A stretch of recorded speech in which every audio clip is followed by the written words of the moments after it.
When you said that's what they were that Monday, that's what they were, maybe with Warner Brothers. I told you. It couldn't have been USA. Yeah. So we'll have to touch on that a little bit too before we get out of here.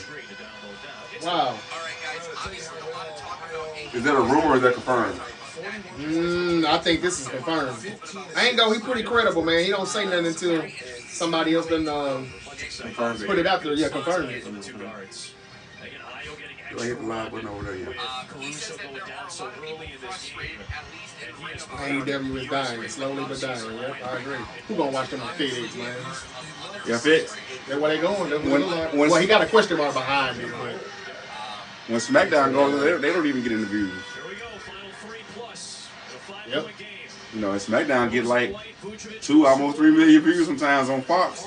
Yeah. And they go to FX, they might get like 1.5. That's how hard that network TV is because that wasn't even enough for Fox. Exactly. That's why they gone. They don't want to admit that now. WWE, they still didn't get them the numbers they expected.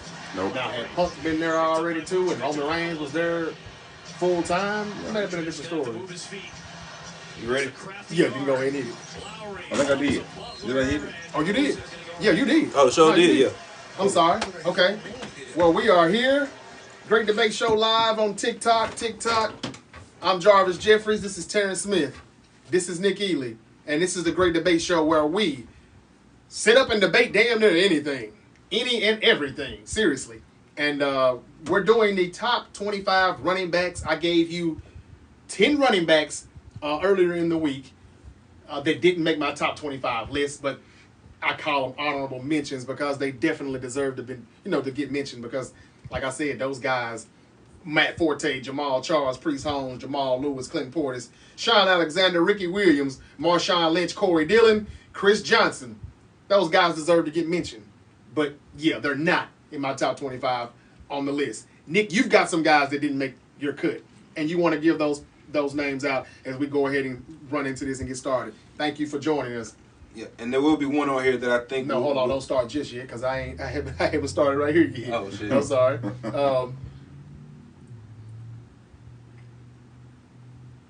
Yo. Let's go. It's the Great Debate Show.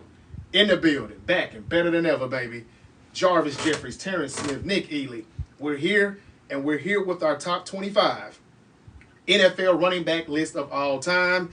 I gave you the names earlier in the week. From 35 to 25 who didn't make my list: Matt Forte, Jamal Charles, Priest Holmes, Jamal Lewis, Clinton Portis, Sean Alexander, Ricky Williams, Marshawn Lynch, Corey Dillon, and Chris Johnson. And I gave you 25 as well. Ward done. Now Nick Ely has his list, and he's going to go from 25 to 1. But first he's going to mention the people. My honorable mentions. Your honorable mentions yourself, and Terrence, you're just going to give your list. I'll give you a couple. You got a couple? Okay, cool. Yeah. TikTok Live, Facebook Live. What it do, and this is going straight up on YouTube immediately after. Hit the follow button or the subscribe button to be notified each and every time a new episode is available. That's the Great Debate Show. Come on and kick it with us, man. It's the good guys. A lot of people been texting me about those wide receivers, man. A lot of people. So I can't wait for them to dive in on this one debate. Who was pissed off? What was the main, like... What was the biggest? Yeah. Obviously, AJ Green. We missed that one. Oh, my God. AJ Green, yeah. But some people didn't think he should be on the list anyway. I can see that. Some people didn't think he should be on the list anyway. Man was a 7-time Pro Bowler. Come on now. Right. I think it was 7 straight years at that. Well, somebody else let me know something just yesterday. And they were like, man, he was good now. And they showed me Tyreek Hill's top 5 wide receiver list of all time. Mm-hmm. And they agreed with Tyreek Hill. We didn't mention Santana Moss. He has him like number 5. I wasn't going to. He has him number 5. No, that's of crazy. all time. Now, I'm not saying we know we wouldn't have done that. No, that's crazy. But Tyreek some people think he should be number 25. That's probably his personal top 5, like his favorites. Just because Santana was blazing fast and crazy quick, and a hell of a route runner. So I mean, you can throw him in a category with like a Dante Hall.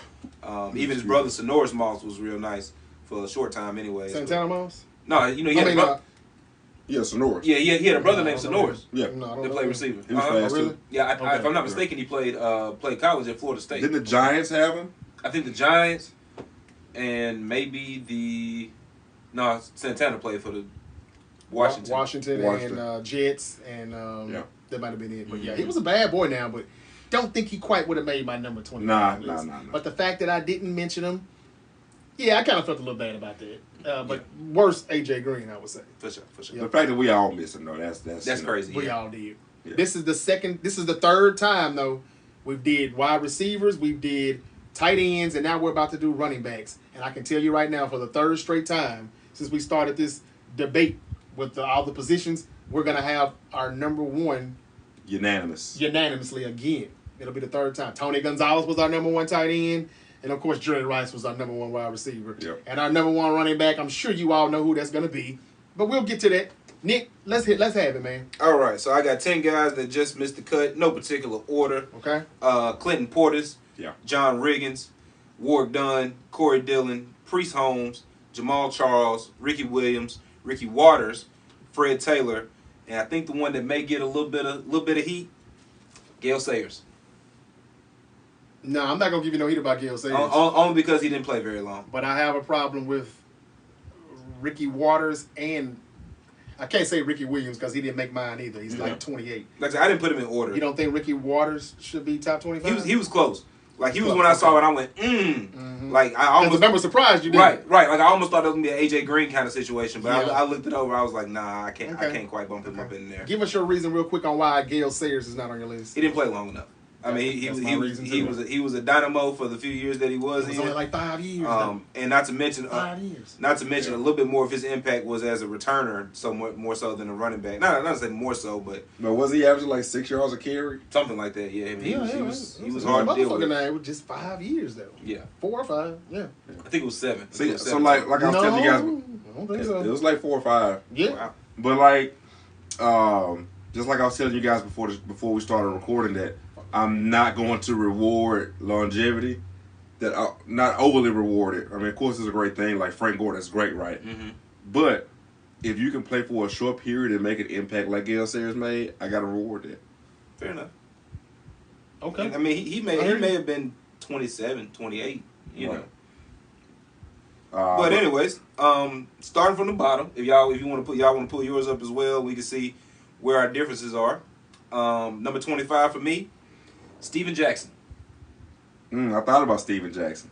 160 games, 2,764 carries, 11,438 yards, 69 touchdowns, and he was a 3-time Pro Bowler.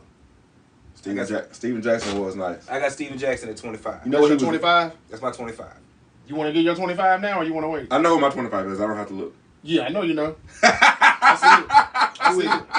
That's the one that we're gonna probably debate on why I don't have him on my list. Oh, I'll okay. explain later. Okay. Yeah. That's his number 25. Go ahead with it, T.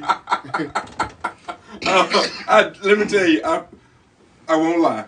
I do believe he's one of the 25 greatest running backs. Okay. But I put him on the list for that reaction. Got you. So my 25, everybody, is Terrell Davis. Yeah. He said, yeah. Terrell Davis, I was trying to tell everybody on Monday night, Terrell Davis is the one that I don't have on my top 25 list. Mm-hmm.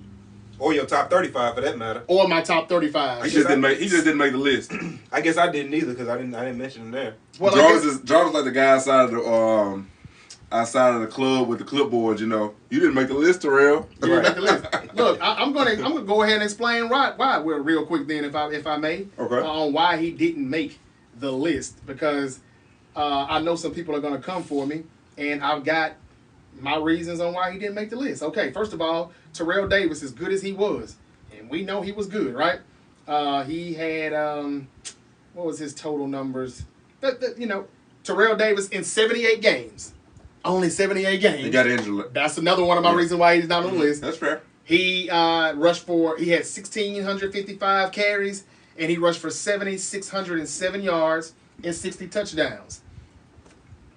We know how good that man was in the year of 95, his rookie year, especially 96, 97. I guess my thing with Terrell Davis is that so many running backs succeeded in that system. Like I think, if I remember correctly, the Broncos had a streak with Mike Shanahan there of like 8 straight years with 1,000-yard running backs, and like 6 of them was different backs. Yep. You know, who was the guy that came in behind Terrell Davis? It was Terrell Davis. I'm gonna tell you. Don't say nothing. I'm gonna tell you. I'm finna tell you. This is the reason why, and Nick is going exactly where I'm going. First, let me give you Terrell Davis numbers. All right, because they are crazy. Don't get me wrong, ridiculous. All right, his first year.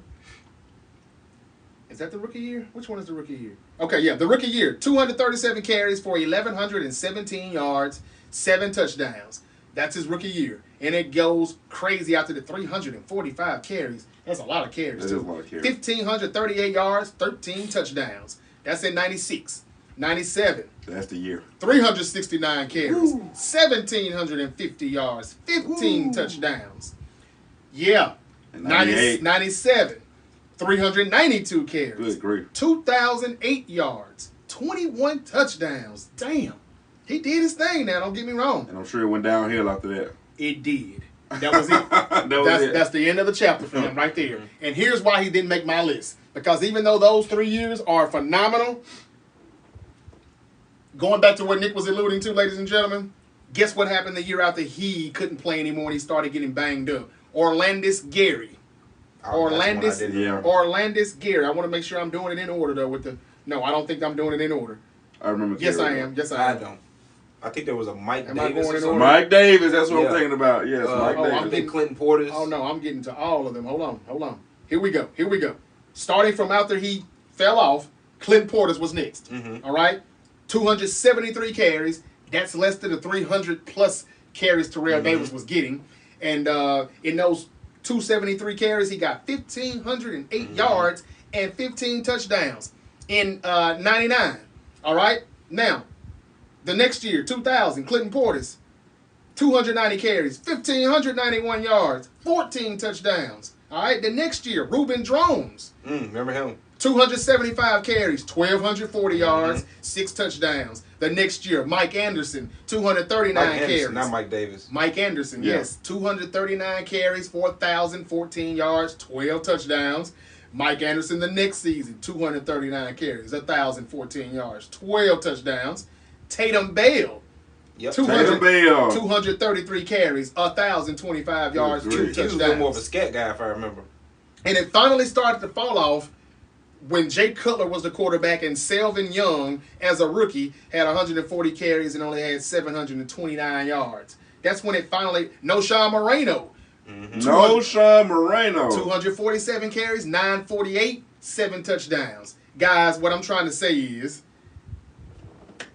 And I'm not being biased because Kyle Shanahan is my head coach of the 49ers. His father, Mike Shanahan, had a system that was put in place where anybody could have did it.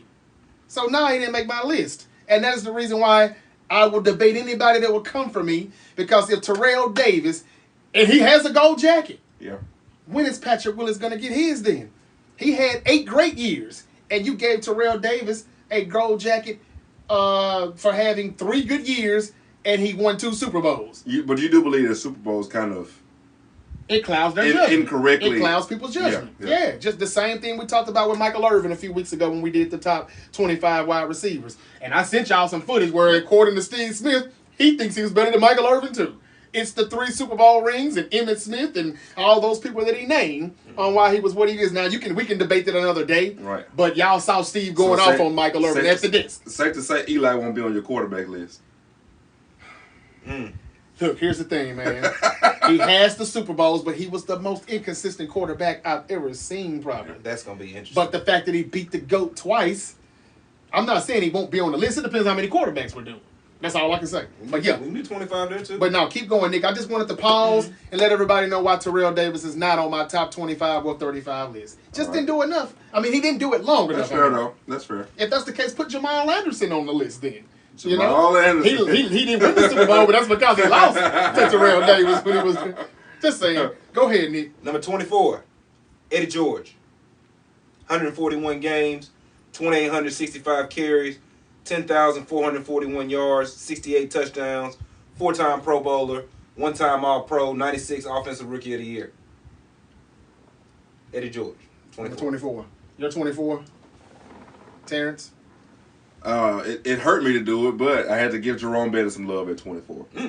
Jerome Bettis at 24. I think Jerome Bettis had around like 1,300 yards. 13,000. Thank you. Yeah. But he played a lot of carries. He had a lot of carries. A lot of games. But I want to say for a long time, and this would be kind of consistent on my list. There wasn't really an explosive offense in Pittsburgh. they were one of the last teams to still play that old school style of, hey, we're gonna turn around and hand this ball off to this big ass running back. And when all 11 guys on that other side know you're still getting that ball and you still accumulate a lot of yards, I have to give that more credence than somebody in a pass happy system who can get yards because you got great receivers on the outside. Right. I think that's interestingly low. So we'll see once I get Jerome Bettis on my list. Spoiler alert, he's higher than that. I like where Terrence has him. To be honest with you, I wanted to bump him down to where he's at too, but it's okay. My number 24. Well, first my 25 was Warrick Dunn. I already said that. 24 for me was LaShawn McCoy, old Shady. And before you come for me on this, because you see me over here. I know. I didn't even look. I know what you're doing. But I mean, look, I don't want to put too many running backs of today and of just a little bit yesterday because he ain't been gone long. Right. But I'm giving him his props now. He made the list and he was a bad boy, I know. But I looked at the numbers and I think this is fair considering everybody that I've got on this blockbuster list. I know. How many yards did he finish with? I got it on here somewhere. I can tell you. 11,102. And how many seasons again? 11? 170 games. I think it was 11 seasons. How many yards would he have finished with had Chip Kelly not shipped him out? Right. Well, I ain't got nothing to do with that. Yeah. I got him at 24. Right. He made the list. Well, I can tell y'all now, that's probably one of my omissions. Y'all so disrespectful. And I don't know if it's necessarily mistakenly. I just feel like at a certain point, I don't know what his impact on the game really was. It wasn't. He was just a bad boy that could break anybody's ankles. He could put somebody on skates. He was very talented in space. He was doggone good, though. But, I mean, yeah, he was very good. But what did he do for the team? Like, when did he ever say, hey, I need 8-9 in the box for him? Like, did he ever bring that Derrick Henry no, because we were never that type of offense. Okay, well, so I'm not going to... We weren't... See, that's the thing with him. We weren't a ground and pound like the Jerome Bettis situation or a Derrick Henry situation. Yeah. We weren't that. We've never been that. So we're going to blame this on scheme? I mean, not necessarily that. I'm just saying from that standpoint, you're not going to put 8-9 guys in the box because your bigger fear with the Eagles was somebody going over the top, particularly Deshaun Jackson. Well, that's my thing. So he's got these two fast guys on the outside that defenses have to account for. Yeah, they've got to have somebody out there, especially Deshaun Jackson, who could really run by you. He had Donovan McNabb was still there most of the time, or Mike Vick. Mm-hmm. So he had great players all around him. I don't know who was around Jerome Bettis for the most of those years. Who did they have at quarterback for the most of the mid to late 90s? To make your argument better, Terrence, is the Rams when he was a Ram. Well, who was he looking at? Jim Everett was his quarterback or something like that? Yeah. I don't know. That's a better argument. Yeah. They were not that good when he was a Ram. So, yeah, he didn't have a lot of talent around him. Even though I'm not the biggest Jerome Bettis fan, but he's got a point there. I forgot he played for the But Rams. Shady made the list. Be happy. He made my list. Mm-hmm. Number 23, Shaun Alexander. He made your list. He made my list. Wow. 123 games, 2,187 carries, 9,453 yards, 100 touchdowns, 3-time Pro Bowler, 1-time All-Pro, 05 MVP, 05 Offensive Player of the Year, 1-time rushing leader, 2-time touchdown leader. Hey, man, I like him, man. That's why, look, he didn't quite make my 25, but he was close. So I ain't got no problem with it. Mm-hmm. I got no problem with it. Played a whole career in Seattle that nobody knows about. I love Seattle at that time, even though they were a division rival.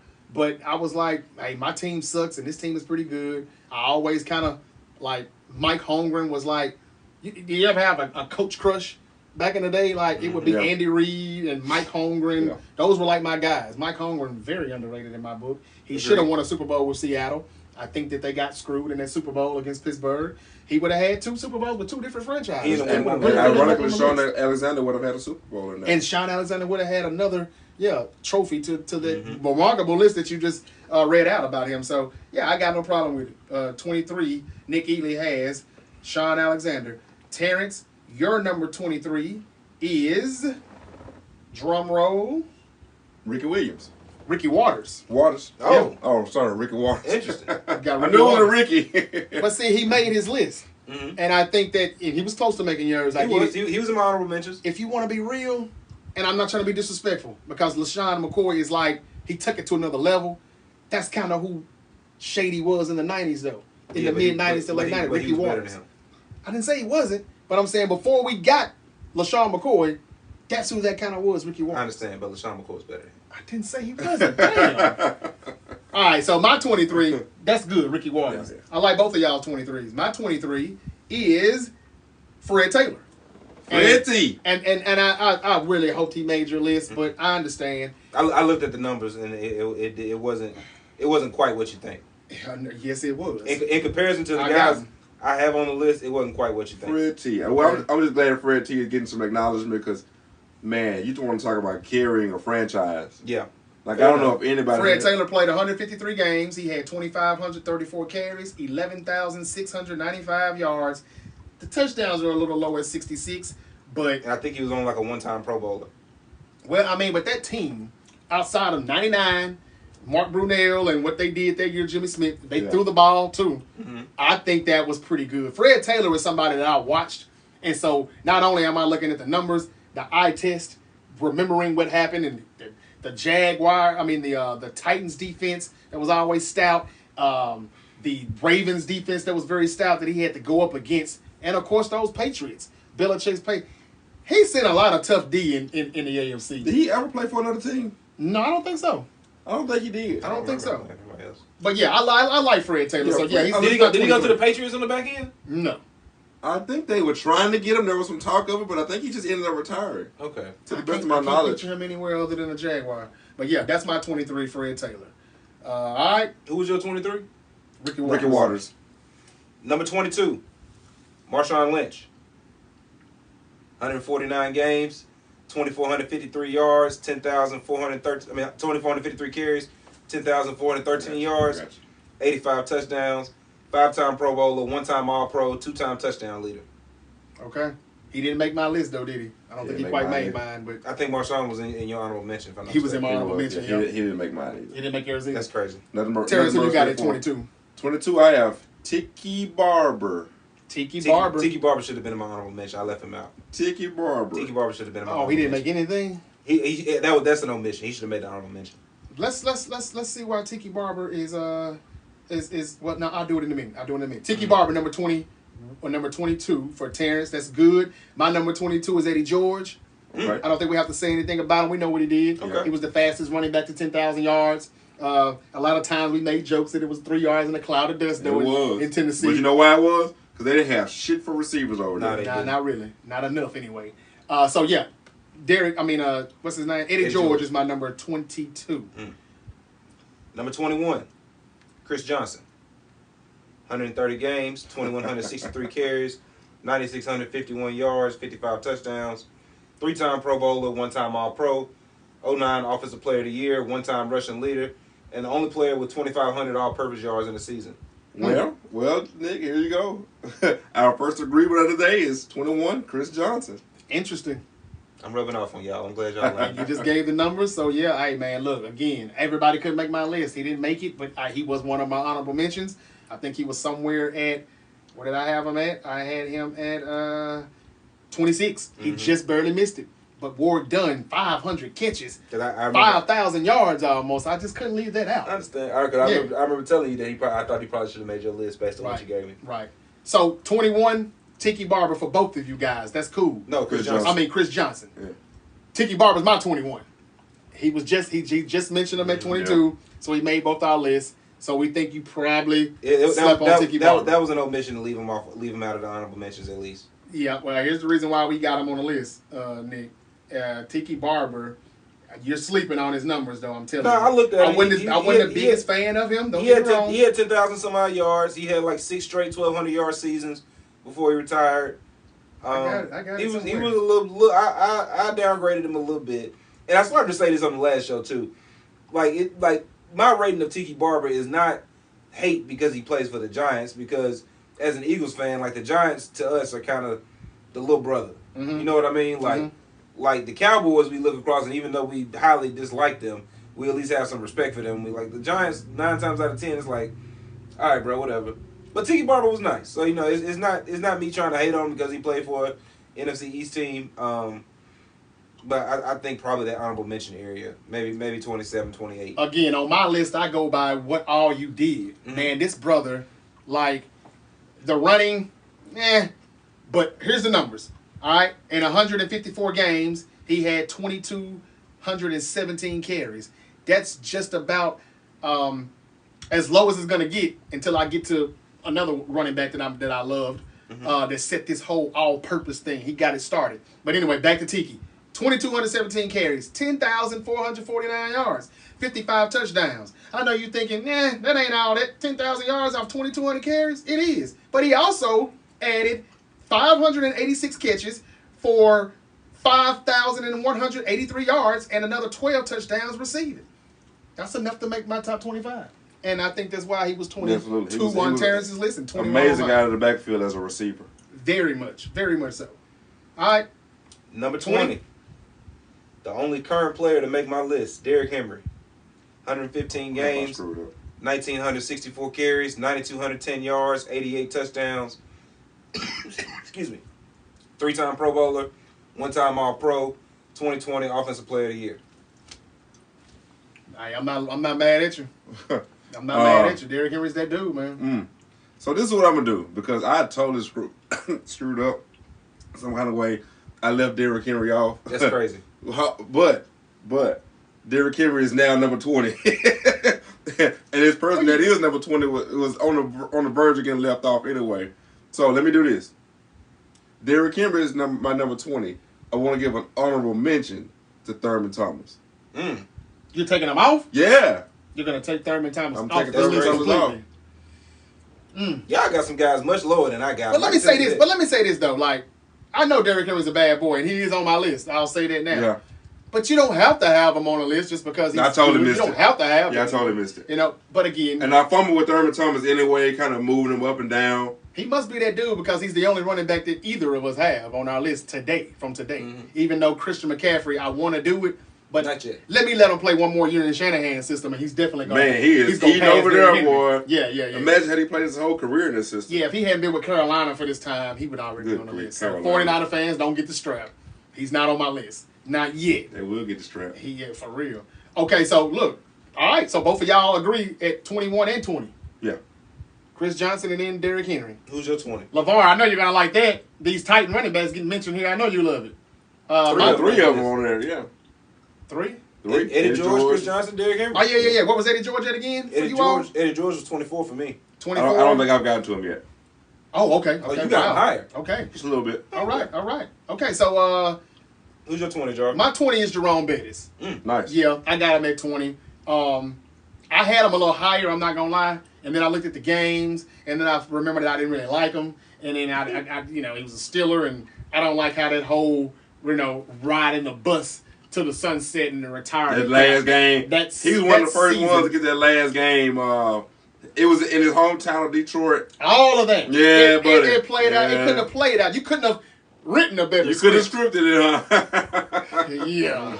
Which is exactly what the hell they did. But that's neither here nor there. Yeah, Bettis is number 20. I ain't going to hate on the boy, though. For what he did at his size alone is enough to make the top 25 list. Yeah. And we don't have to go over the numbers because you already did it. I will go over them shortly when I get to him. Gotcha. Okay. Number 19, Franco Harris. 173 games, 2,949 carries, 12,120 yards, 91 touchdowns, 9-time Pro Bowler, 1-time All-Pro, 72 Offensive Rookie of the Year, Super Bowl 9 MVP, and 1-time touchdown leader.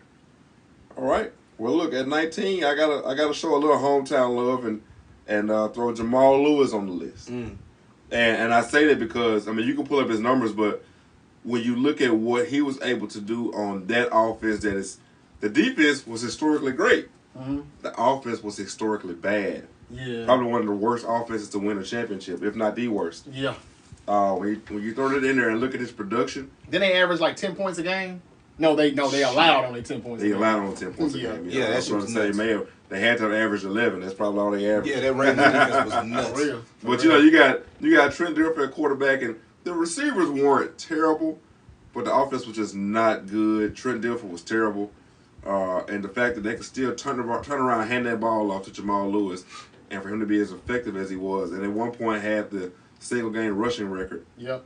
Hey man, if it wasn't for old Shay making that one play a game that they needed from him, they could have never did what they did in 2000. Yeah, absolutely. So good, Jamal Lewis. That's good. He was one of my honorable mentions. Where we at, 19? 19. My number 19 is a running back that I think should be in the Hall of Fame. It's a shame that he's not in the Hall of Fame. And yeah, how do you have a running back not on the Hall of Fame, Jarvis, but a running back who made the Hall of Fame, you didn't even put him on the list? Easy. I'm about to tell you why. Roger Craig is my number 19. I figured you was going to say that. I looked at him too. He started this ish, though, man. When it comes to all-purpose yards, he's the first running back to ever have 1,000 rushing yards and 1,000 receiving yards. Who does that? In 88, 89, people were like, where they do that at? Nobody, it was unheard of. And now, you know, then we started getting the Marshall Faulks and all of them, and it started to happen.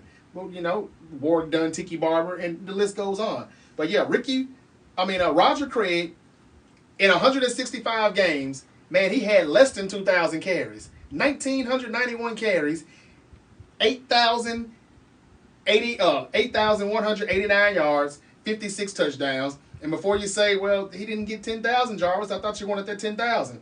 Well, in only 11 seasons, he had the 1991 carries for 89 yards, but he also had 566 catches for, might as well say 5,000 yards at 4.911, and he scored 73 touchdowns. He was selected to 4 Pro Bowls, and we already know he was a Super Bowl champion. Yeah. So he made my list, and it would have been a damn shame if he didn't make my list, and it's a damn shame that he didn't have a gold jacket. All of these years have passed, and he still doesn't have a gold jacket. I don't get it. I might agree with that. I don't get get it. Have one. Again, he started it. Yeah. So that's all I'm saying. He started that whole all-purpose stuff. Fair enough. Yeah. Number 18, Tony Dorsett. Tony Dorsett. 173 games, 2,936 carries, 12,739 yards, 77 touchdowns, 4-time Pro Bowler, 1-time All-Pro, 1977 Offensive Rookie of the Year. Tony Dorsett. Nice. At 18, I have Corey Dillon, who didn't make Jarvis's list. Did he make your list? He made my honorable mentions. He made the honorable mention too, but not quite. Yeah, I had to show Dillon a little love, man. Because, why not? Those offenses in Cincy over there, I don't think they were that great, but Corey Dillon was a bad dude for some years, and people might only remember the version of him that ended up in New England towards the back end of his career.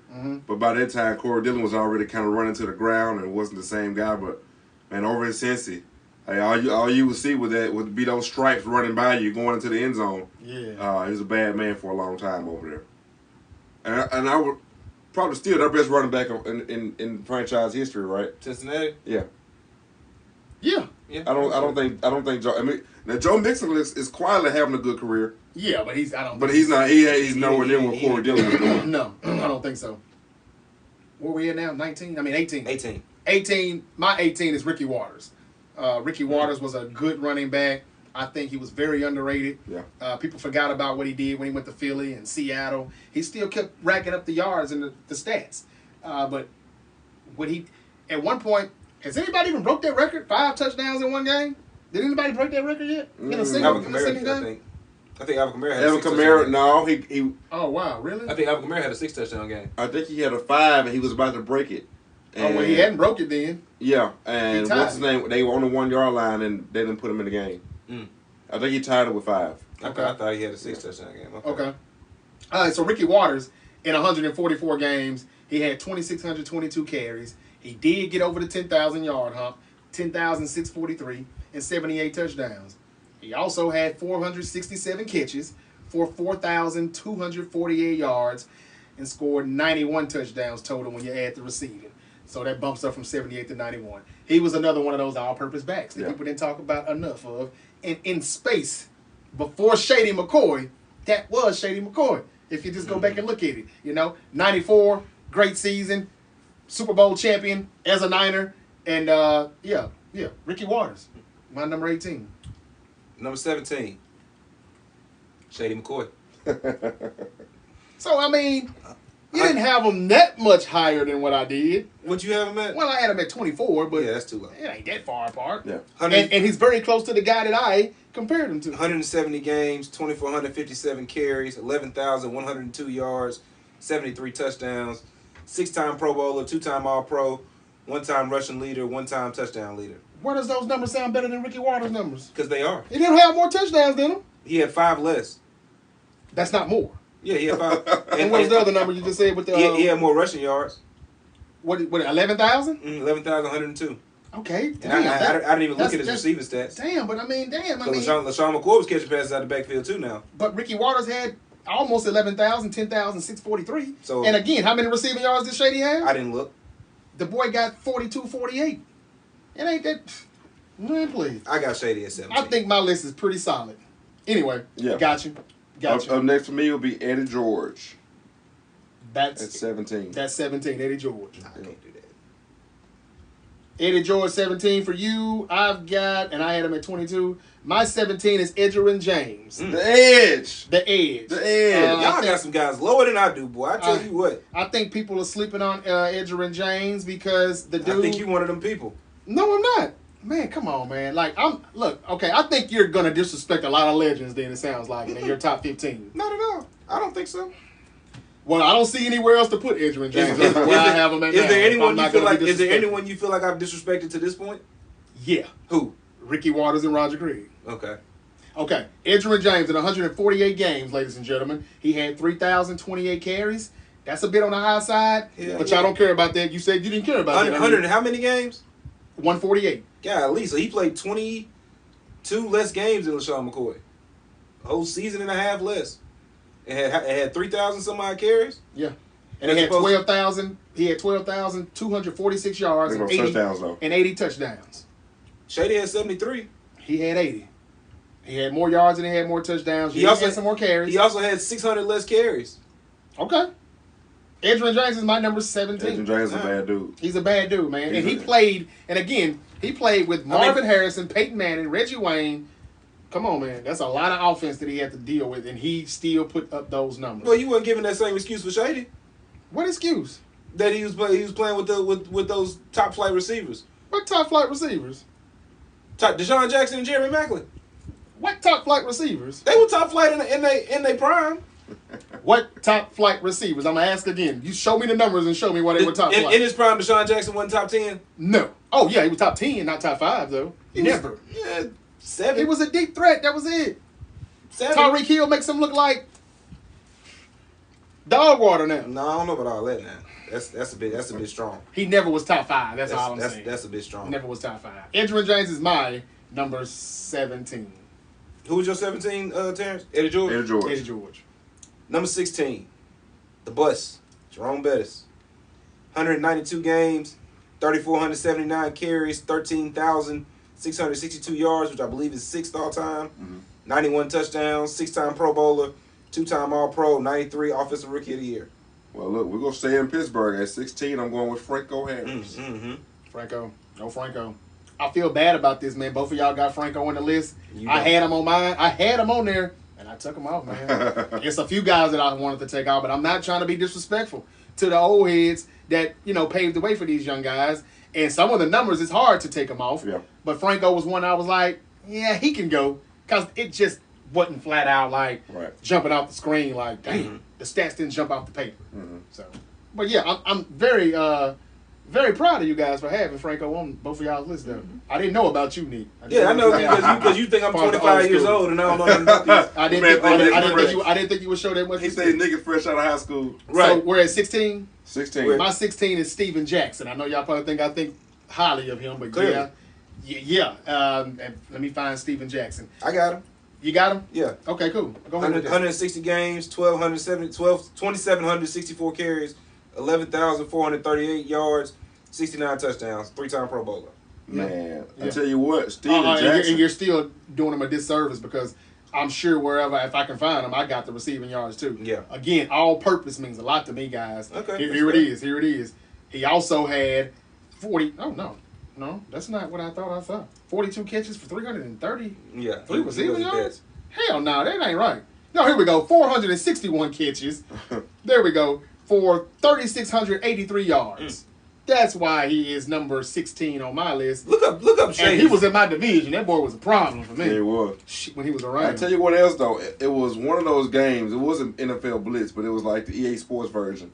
I forgot the name of it. The ESPN game? No, he wasn't out. It was an arcade style game, Oh, okay. But man, Steven Jackson you only had like 4 players, I think. and you get a running back, receiver, quarter, But anyway, Steven Jackson was a nightmare in that game, man. For real. LeSean McCoy in his career had 518 catches for 3,898 yards and 16 touchdowns. That's pretty good too. So when we having this all-purpose conversation, LeSean McCoy is very much in there. He's on my list, man. He's on my list. I think he should be higher. I don't. I'm sorry. I don't. Again, like these guys, Steven, what's his name again? Steven Jackson. Steven Jackson is a guy that, man, I know they game plan for. I don't know if they game plan for Shady McCoy though. He was just a good boy. He was a good, talented running back, but he was a bad boy. But I don't know if anybody game plan to say we're stopping him. I would even go as further to say, not to be disrespectful, that DeMarco Murray was a guy that they game plan for more to stop. That's very disrespectful. But I mean, I think DeMarco Murray was somebody where they stacked the box. Is DeMarco Murray on your list?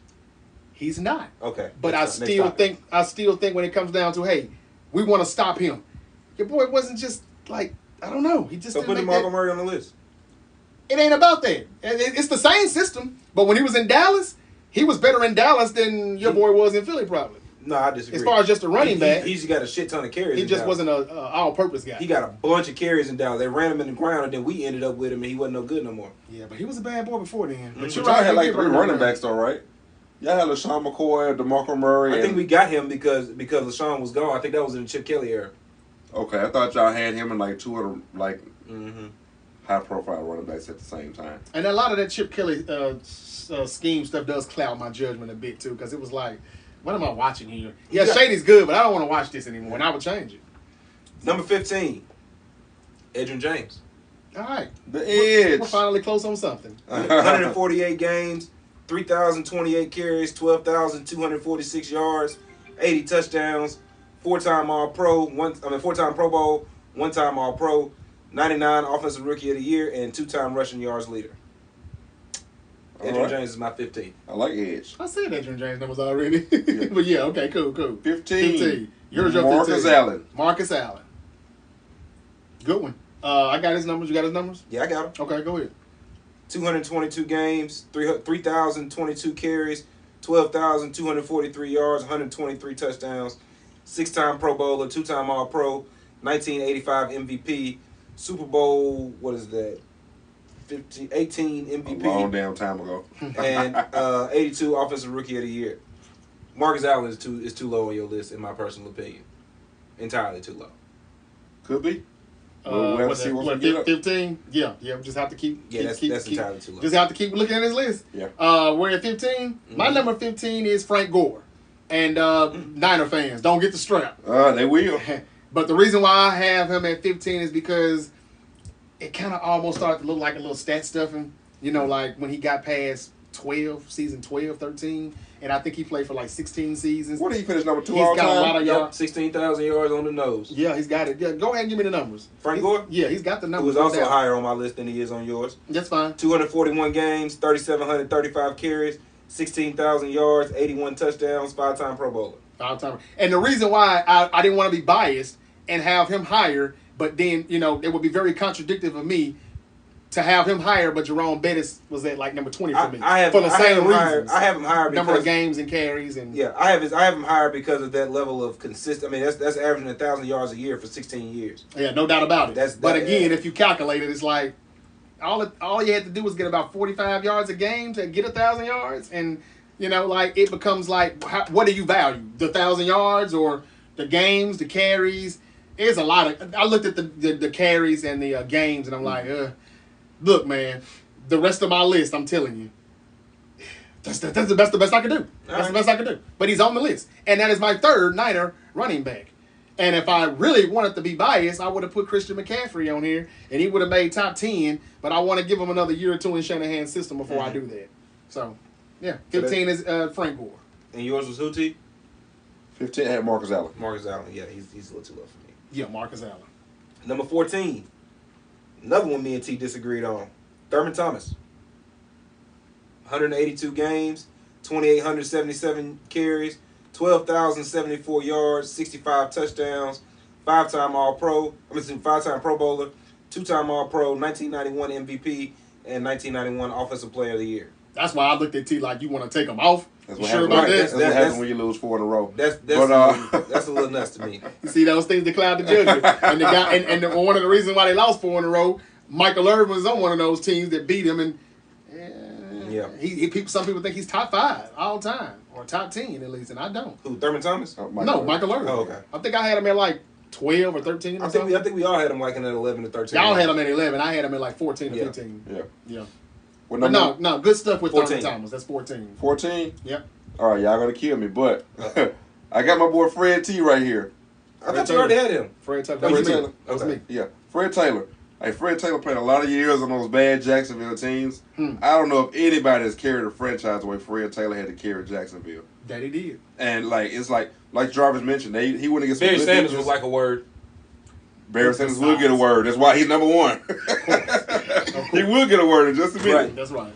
But yeah, want to get some good defenses over there. Nothing but good defenses over in the AFC. Pittsburgh, Baltimore, man, you name it. They're gunner defenses, and they knew Fred Taylor was getting that ball. Yeah. And there's a new episode of The Pivot where Ed Reed is there, and he was talking about how good Fred T was and how much preparation they had to do for him. Fred T is a bad man. No doubt about it. I think he was like 20. Fred Taylor, I had him at like 23, but still. Mm-hmm. Yeah, hey. A little high, but hey, Fred Taylor was a bad boy, and that's why he made my list also. That's definitely a bit high for me. Where we at again? 14. 14. My 14 is Tony Dorsett. Okay. This is another running back that I was debating, man. Should I take him off? Because I was trying my best to take off some of these old heads. I'm not going to lie. But no, man. If you got the numbers, you can run them. Tony Dorsett, numbers are too good for me. Tony Dorsett was 173 games, 2,936 carries, 12,739 yards, 77 touchdowns, 4-time Pro Bowler, 1-time All-Pro, 77 Offensive Rookie of the Year. Yeah, too good for me to take off. And Dorsett has a 99-yard run, right? Right. Yeah. Tony Dorsett, and from what I know, what could look back on, I know I wasn't living when he was doing his thing, but he kind of carried that Cowboy team. Mm-hmm. You know, who else was it? I think of Lynn Swan when I think of the Steelers. You barely wasn't living. You ought to come the back end of that. When did Dorsett leave? He was a rookie in. He played in the 70s mostly, though, right? He was a rookie in 77. Oh, okay. Well, no, I missed him. I missed him completely now. You missed all of him. I think he played some of Herschel Walker. He played 173 games, so he played at least 10 years. And you was born in what, 84? 83. Damn. My bad. 83. Yeah, he was playing in 83, but yeah, I was still probably. I had to give him to Kevin Hart right quick. Yeah, I still had the bottle in my mouth, so I don't remember anything of that. All right. We're at now 13. 13. Mm-hmm. Getting tough now. My number 13 is Earl Campbell. Earl Campbell? Yeah. Yeah. This is, oh my God. 150. Oh my God. No. Oh. No. This is remarkable. 115 games. 2,187 carries, 9,407 yards, 74 touchdowns, 5-time Pro Bowler, 3-time All-Pro, 1979 MVP, 3-time Offensive Player of the Year, 1978 Offensive Rookie of the Year, 3-time rushing leader, 2-time touchdown leader. How many games again? 115. 115 games. That's not a lot of games. That's not a lot of games. He's probably got the lowest games of anybody on my list. He just barely missed the 10,000 yards, though, right? He did. 9,407. 9,407. Gotcha. I think he's got the lowest game. Yeah. Not quite by far. Jim Brown only played 118 games, but yeah. Jim Brown is Jim Brown. Jim Brown is Jim Brown. That's a good one, man. You don't know how good. Nah, I got a feeling. So 13, this is where I've got the edge. Edgerrin James. Okay. I ain't too mad at that. No, me either. I mean, I had him at... I had him at 15. You had him at 15? You got him at 13? I had him at... You had him a little higher. 17. Yeah. So, yeah. But still in that same area. In that same, yeah. Okay. So, not top 10, outside of the top 10. Right. But definitely on the list. My number 13 is also Earl Campbell. Nice. But here's where it gets tricky at. Because, again, I don't want to disrespect these old guys from back in the day and what they did. And, man, before Beast Mode, Earl Campbell was Beast Mode. Yeah. I never seen Beast Mode drag motherfuckers 10, 15 yards down the field. Earl Campbell's done that. What Beast Mode did you watch? The same one that you watched, that everybody watched. And you hadn't seen him drag people? I've never seen someone like dragging him 10 yards down the field and the jersey even ripped and he still couldn't tackle him to the end zone. No, he ain't carrying nobody in the end zone now. You can pull up tape where Earl Campbell's done that. All right. So that's all I'm saying. Yeah. Earl Campbell is 13 on my list. However, I got a slash by it, and I need y'all or anybody that's watching to tell me what you think. I got Earl Campbell at 13 / Derrick Henry at 13. Wow, okay. Because they're both kind of similar. Mm-hmm. Two big backs, ground and pound, wear you down, and we know. Earl Campbell, Actually, that is a very interesting comparison because they both have played 115 games. And their yards are very similar too, right? Now Derrick Henry has about 200 less carries, 2187 versus 1964. Derrick Henry has less carries than somebody? Yeah, he has less carries. He has less carries than Earl Campbell. Wow. And they played exactly the same amount of games. About 200 less carries and only about 200 less yards. So I'll put on my list 9407 versus 9210. So I'll put on my list. And Derrick Henry's got more touchdowns. How many touchdowns? 88. 88. As opposed to that's when I was like, 74. And that's when I was like, should I put Derrick Henry in like somewhere between 20 and 25 like y'all did? Or should I go up? And I said, you know what? One of them has to go. And as you can see here, Terrence, I'm not lying. I said Earl Campbell / Derrick Henry. One gotta go. Hey, which one do y'all want to take off the list? I took Franco off because I'm like, I know who I got on the rest of my list. What's going to happen here? Derrick Henry still has more time to go, though. Yeah. So I guess I hate to do it to Earl like that, though. Yeah, but my vote is for Henry. Because, I mean... Henry having to go or Henry staying? Henry staying. Staying. Because the way teams have to... Listen, Tennessee almost went to the Super Bowl solely because teams had to overcommit to stopping Derrick Henry. Yep. They had nothing else. It was Derrick Henry and what can we do? Our play action or what can we do while you're game planning for Derrick Henry? How can we get a receiver by you or get this trick play in or Derrick Henry freaking touch pass might have a 100% accuracy on it, you know. Everything that I said LaShawn McCoy didn't do as far as the way they game plan for a running back, this is the complete opposite with Derrick Henry. And shout out to me for making the comparison of Derrick Henry and Earl Campbell. Very nice. Two Titan Oiler running backs. That was. I hate to do it to Earl, but Derrick Henry is the 13th best running back of all time already. I think that's crazy for me on my list. I don't. Because we just broke it down. If you think Earl Campbell is number 13, but you just told me Derrick Henry has the same numbers but slightly better, then you do think Derrick Henry is the 13th best running back. Because the other part of it is that Earl Campbell has the accomplishments that Derrick Henry doesn't have. He's got 5 Pro Bowls to Derrick Henry's 3. He's got 3 All-Pros to Derrick Henry's 1. Okay. He's got an MVP that Derrick Henry doesn't have. And does it look like Derrick Henry's retiring anytime soon? Does it look like he's slowing down anytime? Does it look like he's slowing? Where? A little bit, yeah. Where? How? Because he plays for the Tennessee Titans already? That may be because the Titans just aren't very good. But yeah, they're just not good. Well, he'll have 4 Pro Bowls after this year. Yeah. Yeah. Who's not voting Derrick Henry in the Pro Bowl? Who else is playing running back in the AFC and playing well? Nobody's going to out Pro Bowl Derrick Henry right now. All right. No. I don't think so. I said what I said. I'm sorry, Earl. Derrick Henry, 13 on my list. Number 12, Frank Gore.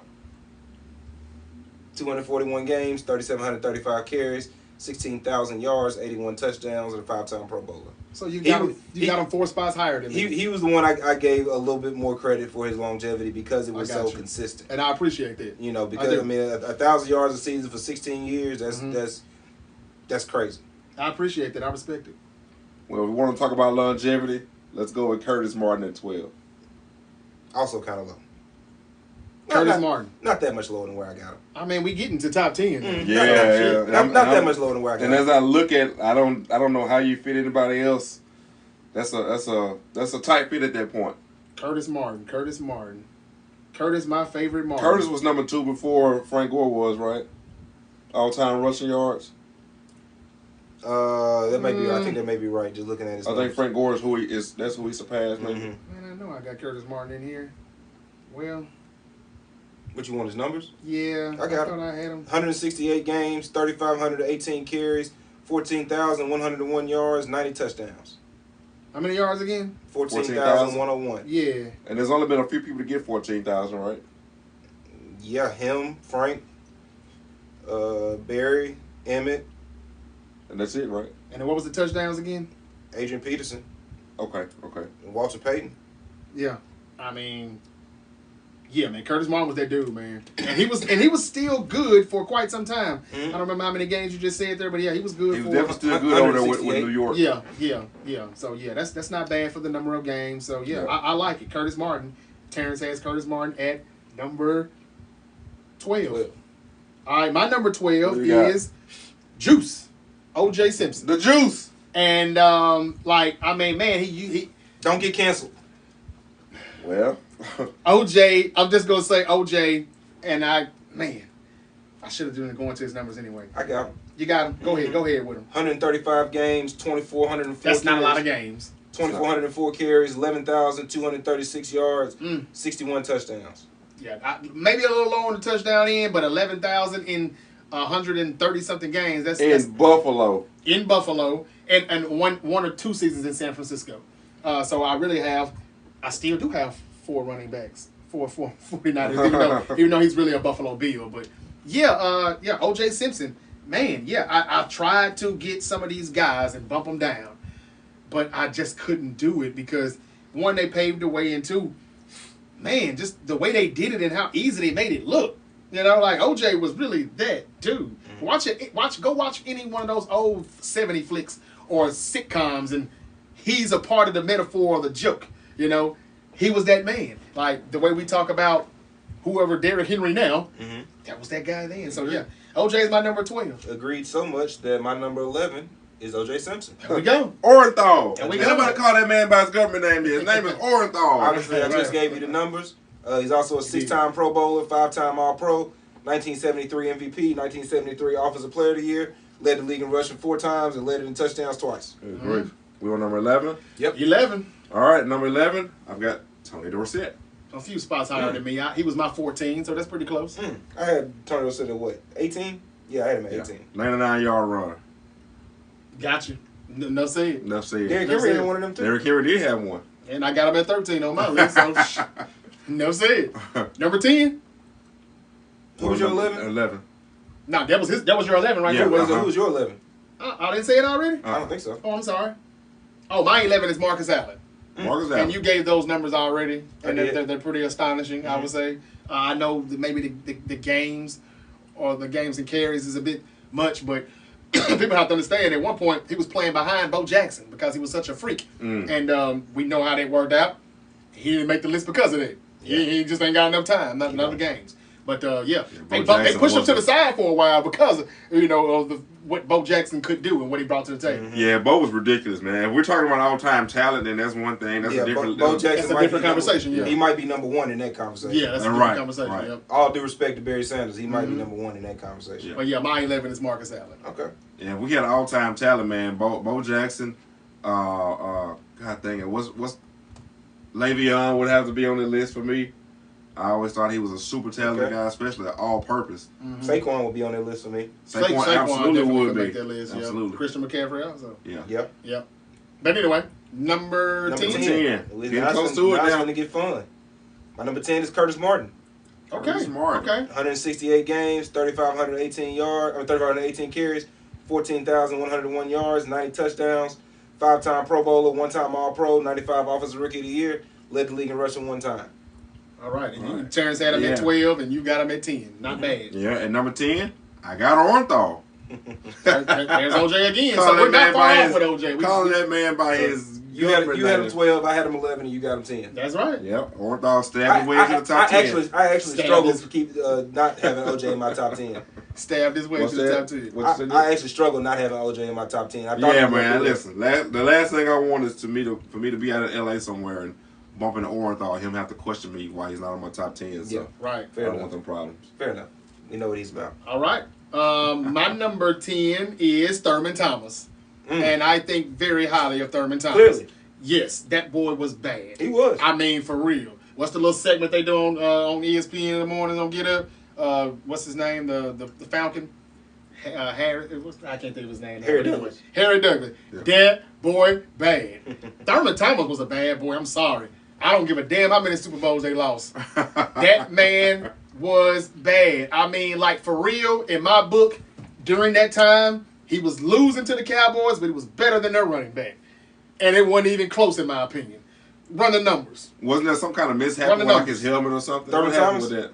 Yeah, Thurman Thomas. 182 games, 2,877 carries, 12,074 yards, 65 touchdowns, 5-time Pro Bowler, 2-time All-Pro, 91 MVP, and Offensive Player of the Year. And I will say, those touchdowns are a little low because they would give the ball to that other guy sometimes when they got down there. But, man, like, he was an all-purpose kind of running back, too. Yeah. Like, Jim Kelly, which... Yeah, he would catch that in the backfield, too. And you know he had to been bad because they would still win playoff games without Jim Kelly. Frank Wright would come in that bitch and still they would be fine. Because Thurman Thomas was still in the game, in the lineup. Yeah, Thurman Thomas is my number 10. Your team was OJ, right? Orenthal. Yeah. Mm-hmm. Number 9, Marshall Faulk. Okay. 176 games. I like it. 2,836 carries, 12,279 yards, 100 touchdowns, 7-time Pro Bowler, 3-time All-Pro, 2000 MVP, 3-time Offensive Player of the Year, and 1994 Offensive Rookie of the Year. Yes, and I remember that year. And I remember the year before that, when he was at San Diego State, and I was like, hey, man, that dude is bad. Yeah. And he got to the league with the Colts, and I was like, man. And then for whatever reason, and then he was on a whole nother level by the time he became a Ram. Absolutely. But yeah, man, I love me some Marshall Faulk. Y'all gonna find it out as we keep going. Yeah, I believe that. Well, number 9, Marshall Faulk. There we go. Y'all are me and T usually got to be on the same page. It's an Obis connection, man. You the one be a little wild, John. It's an Obis connection, man. We had a lot of meals in the comments. Except for our 13. Yeah. Okay, number 9 for Terrence is Marshall Faulk. I like it. My number 9 is Don't Shoot. Uh-oh. Because he's a bad boy. And I know y'all probably got him higher. Yeah. Uh-oh. But I respect these guys on my list, man. My number 9 is Adrian Peterson. Hell no. I knew. Nope. And again, at his age, this is his. Absolutely not. This is who he watched. I watched him too. That's his but Lil you Wayne were at Kobe. that age. You were at that age where that's your Lil Wayne and your Kobe. I already know. Nah. Adrian Peterson's number 9. Nah. I said what I said. Well, I'll let you do the stats when you get to him. Because clearly he's higher on my list. Yeah, I can tell you. He's higher on mine, but not by that much. Number 8, Marcus Allen. 222 games, 3,022 carries, 12,243 yards, 123 touchdowns, 6-time Pro Bowler, 2-time All-Pro, 85 MVP, Super Bowl 18 MVP. Well, Marcus Allen ain't better than Marshall Faulk. 1982 Offensive Rookie of the Year. I did struggle with that one a little bit. I can't remember what my deciding factor was. And I hadn't even been checking you on your list either. I really haven't. That's your business. But that's you welcome to whatever you ready That's to. one there where you should. I struggle with that one a little bit, but okay. I think I might have given him a little credit for longevity as well. Let's see where AP's at. We rolling with number 8, right? Yeah. Number 8. So number 8, I had to go on the roll with Marshall Faulk's predecessor and LaDainian Tomlinson. Successor, not predecessor. Thank you. I'm sleepy. Okay. Well, yeah, I had to roll with LaDainian Tomlinson there, man. You want to talk about guys kind of mirroring each other a little bit? I do believe that Marshall Faulk was better. I don't know how the hell I got LaDainian Tomlinson down one more. But LaDainian got a lot of touchdowns for a lot of years on those Chargers teams. No doubt. Nothing but respect for either one. You could, in my opinion, you could probably put them either one, 9 or 8. As you can see clearly, I think you got him too low as well. Yeah. But, well, shit, Nick, I mean, it ain't much more room to put him. I understand, but he should have been higher than that. Yeah, but I got LaDainian right there, man. My number 8, and again, the top 10 wasn't easy. No, it's not. I want to make that very clear. It was not easy. It was not. My number 8 is Curtis Martin. Okay. You've already said the numbers, but I thought highly of him. Again, the defenses that they played against back then. We're talking about these 2000 Ravens, and we're talking about these Steelers and these Titan defenses in the AFC. Yeah. Man, and he did this on 2 different franchises, the Jets and the Patriots. Yep. And you don't even remember when he was a Patriot. I know you can go back and talk about it, but wasn't he on the Patriots Super Bowl team in '96? Yep. Okay, now how old were you in '96? 6. Okay, so you don't really remember that. You have to go back on it. So before you chin-checking with the AP stuff, he's number 8 because, man, that boy Chris Berman used to always, Curtis, my favorite Martin. Yep. Yeah. That boy was bad, man. So yeah, longevity and the consistency of what he did. Also, he's my number 8. Number 7, the all-time leading rusher, Emmitt Smith. 226 games, 4,409 carries, 18,355 yards, 164 touchdowns, 8-time Pro Bowler, 4-time All-Pro, 1993 MVP, 1990 Offensive Player of the Year, and as I mentioned, all-time leading rusher.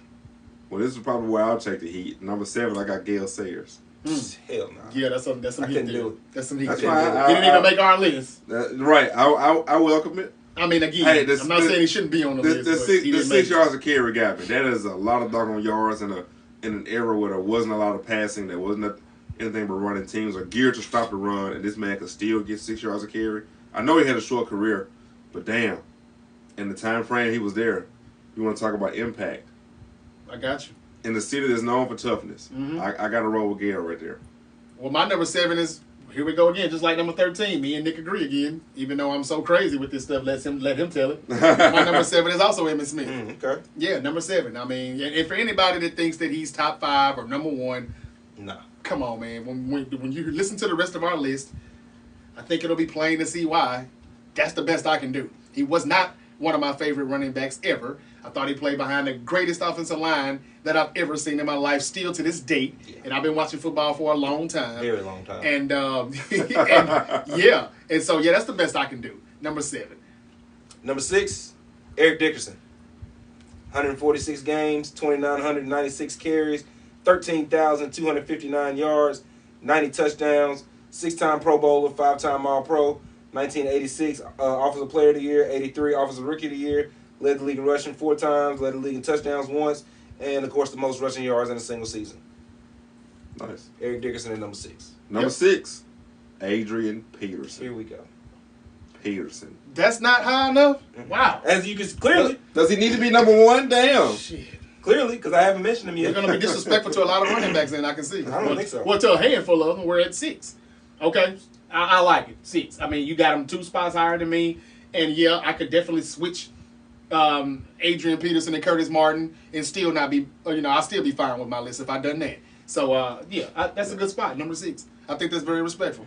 My number 6, while I'm so crazy, it's the same thing as your number 6 is. I got Eric Dickerson. Holy shit. At number 6. That's crazy. Yeah. Then you're crazy too, then. I guess so. Yes. All right, who's your 5? Number 5, LaDainian Tomlinson. All right. 170 games, 3,174 carries, 13,684 yards, 145 touchdowns, 5-time Pro Bowler, 3-time All-Pro, 2006 League MVP, 2006 Offensive Player of the Year, 2-time rushing leader, and 3-time touchdown leader. LaDainian Tomlinson. That's mighty damn good. It is mighty damn good. And you had him at 8, so that's not far off. Yeah. Yep. At 5, Eric Dickerson. Eric Dickerson. And that's just one spot from where we had him at, Nick. Yep. All right. Yep. And that just keeps getting crazier and crazier. Yeah, hey, when you get in the top 10, it does get crazy. Yeah, my number 5 is LT as well. Y'all got 3 in a row together? And I don't have to say the 3 in a row. And I don't have to say the numbers because you just said it. Your 7 was Emmitt Smith too? 7 Emmitt, 6 Eric Dickerson, 5 LT. We've agreed 3 times in a row, and that's crazy. 4 so far on the list. Number 4, Adrian Peterson. 184 games, 3,230 carries, 14,918 yards, 120 touchdowns, 7-time Pro Bowler, 4-time All-Pro, 07 Rookie of the Year, 1-time Offensive Player of the Year, 1-time MVP, 1-time Comeback Player of the Year, in the craziest year I've ever seen from a running back in my life. Yeah. 3-time rushing leader, 2-time touchdown leader. Okay, so Adrian Peterson is my number 4. So I had him at 8. He 2. had him at 6. You had him at 4. Adrian Peterson is the best running back. There's just a few spots in between where we had him in. Adrian Peterson is the best running back of a generation. I'll say this: if you could build a running back in the lab, still he's not your number 1. Of course not. If you could build a running back in the lab, it would be Adrian Peterson. Right, no doubt. Yeah.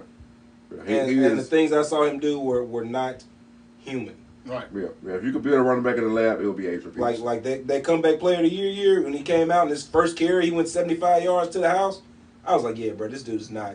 And the crazy part is, I think even at that point, I still thought he wasn't fully back, but he was back enough. Yeah, because you could tell when he broke that run, he had a kind of a hitch to his run. Yeah. But he also ran for 2,000 yards that year. Like, dude was a and freaking. To me, he wasn't full strength. Not to mention, I thought he came back too early. If you remember, he tore his ACL in at the end of the season. Yeah, he tore it week 16 of the previous season. Correct. And that first game back, they played the Lions, and his first carry, to the house. I said, oh yeah, this dude. He done something his rookie year or his second year in the league in Pittsburgh to Troy Polamalu, and that's when I was like, okay, yeah, this boy bad. This dude different, man. Yeah, I mean, I jumped off the couch. I forgot exactly what that play was, but it's enough for me to remember it and mention it.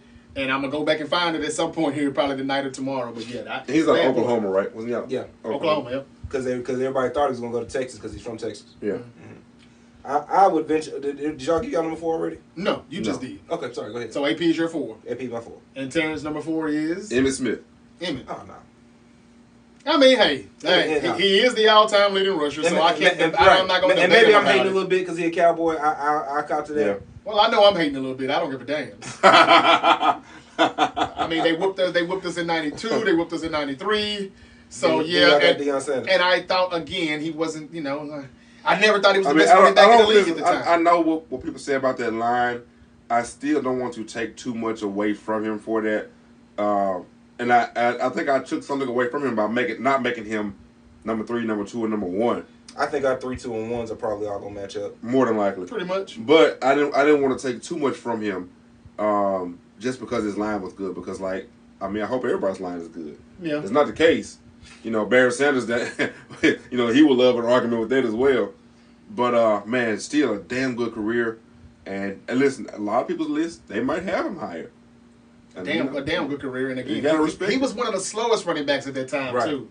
And it was just like, what are y'all? But yeah, my mama would just be just like, oh, here you go. Go. And I'm like, oh my God, he gets 1 or 2 of these every week because the line that he would run through the hole, would be as wide as the field goal. Right. Post. So yeah, but anyway, he's in my top 10. Mm-hmm. We both got him at 7, me and Nick. So number 4, we're not debating you on that, T. Not at all. My number 4 is Marshall motherfucking Faulk. I clearly think highly of him more than you guys. Yeah. Just by a smidge, I guess. What number did you have, Marshall? I had Marshall at 9. I think I had him at 9. And you had him at 9? Okay, both of y'all had him at 9. Yeah. No, that's not that big of a gap. I got him at 4 or 5 spots ahead, but look. This dude was in the NFC. You gotta look at me where I'm coming from. He was in the NFC West.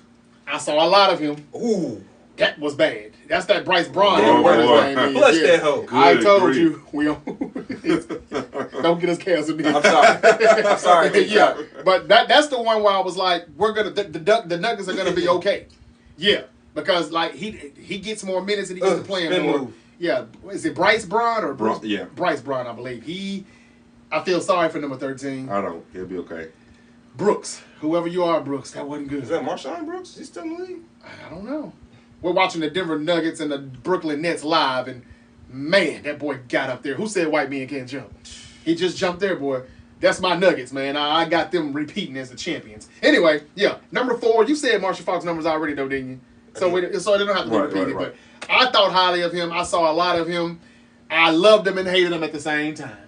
Because he whooped my team's ass when he was in his prime. We were at our worst years. The Niners were in a rebuild mode. And numbers aside, man, I'll never forget that playoff game where he juked somebody so hard from Green Bay and just left the guy standing in where he was. And of course, he went on. I think he juked one guy and he spinned on the next defender. Yeah. And of course, he ended up in the end zone. Marshall Faulk was a bad man. He was a bad man. That's why I have him in my top 5 at number 4, because out of all the all-purpose running backs that I've talked about, that I really do respect, as y'all can tell, this all-purpose stuff I'm talking about, nobody did it better than him.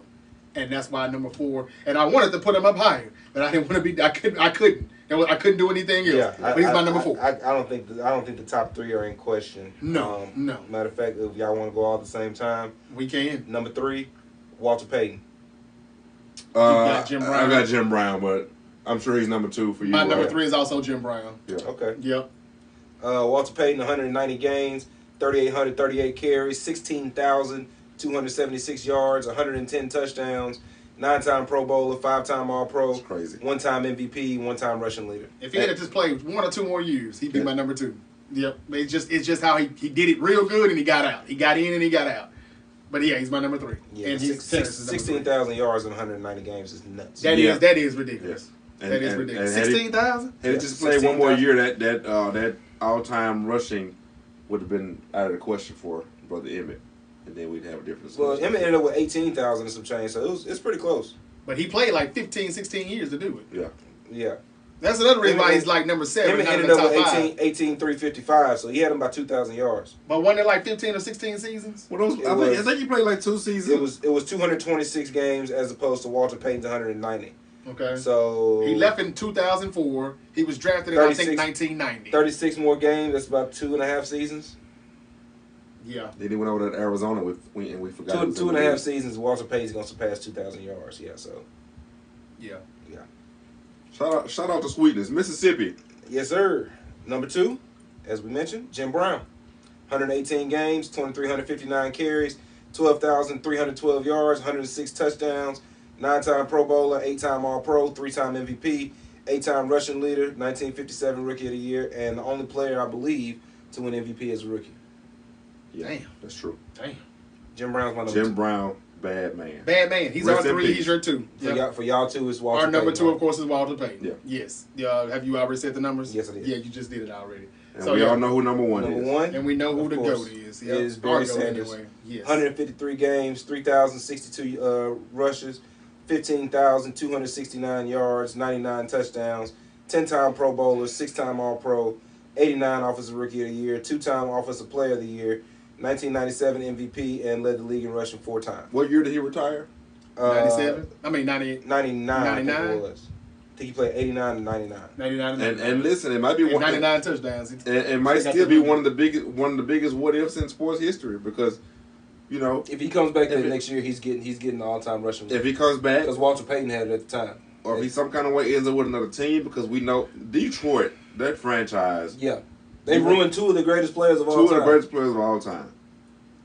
Both of them played 10 seasons. It's like I can't put up with this shit. No. I just can't. Right. I'm not about to be out here beating my body up if we're whatever Barry wants to say. I don't know if y'all watched the documentary on Amazon Prime. I was just about to. So whatever he wants to say about his reason for retiring, he retired because he was sick of that. He's like, bro, we're not winning. We're not getting any better. Had to be. It's just me putting on a show every game. And look at what he had to do to get his yards. Yeah, he was bananas. Like I've never seen anything like that. Yeah, that was a show.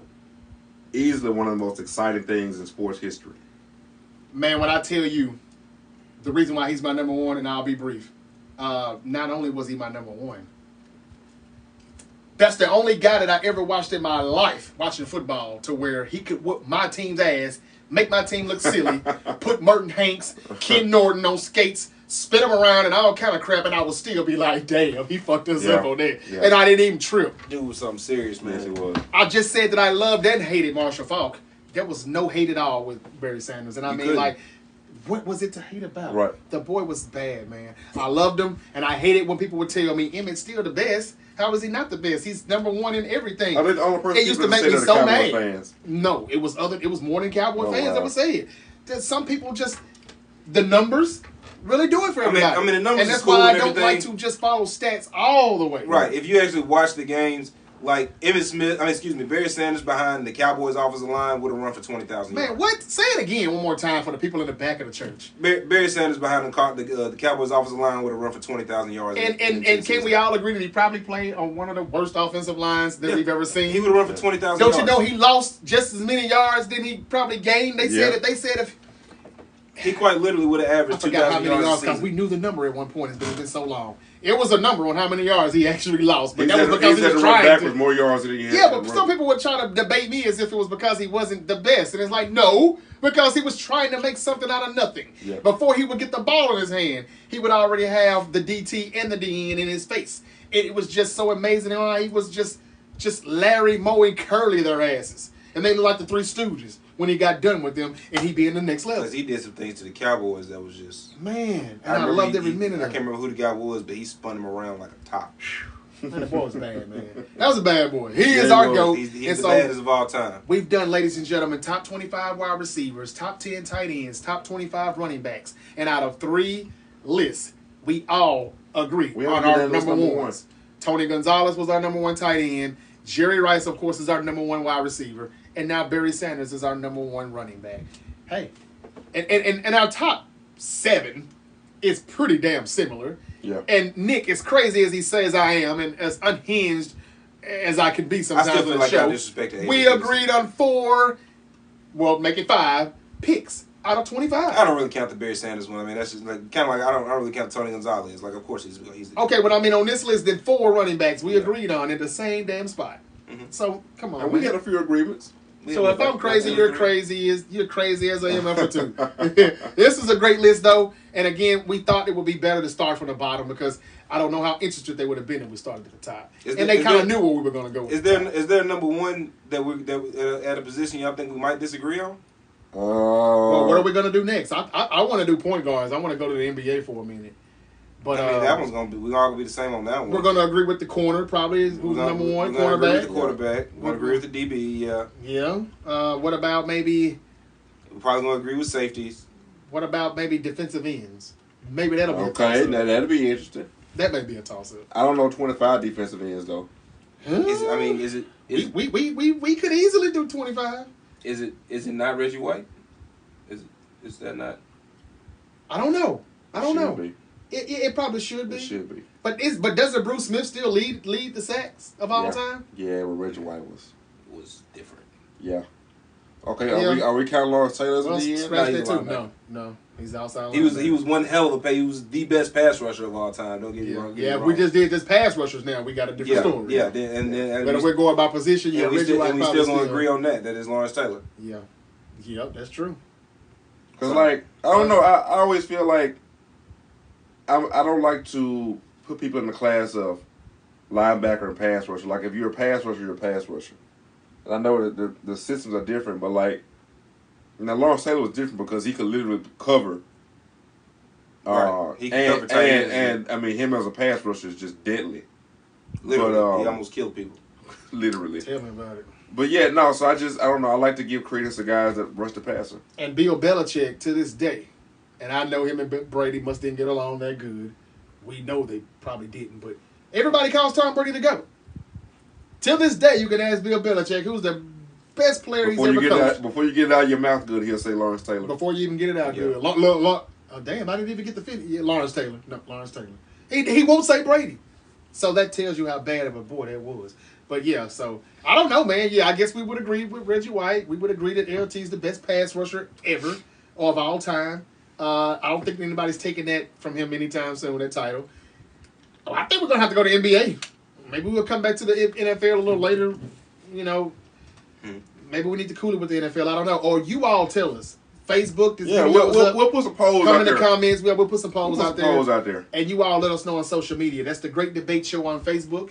That is Jarvis Jeffries, Terrence Smith, and Nick Ely. You could just also on Facebook and on X. It's the Great Debate Show. I got an idea. Okay. Just the 25 greatest athletes. Any sport, any time period. That'll be tough. It will be tough. 25. Can we come up with 25 though? Hell yeah, you can. I think so. Okay. But I think we're still going to probably agree. On number one could be tricky though. It could be. It could be because I'm going to throw a... Yeah, it could be. You're going to throw a monkey wrench. I am. That don't really deserve to be there. That's not true. That's not true. You're going to agree though. For me, the answer for number one is obvious. It's been the same since... LeBron? Absolutely not. Oh, I thought it was going to be LeBron.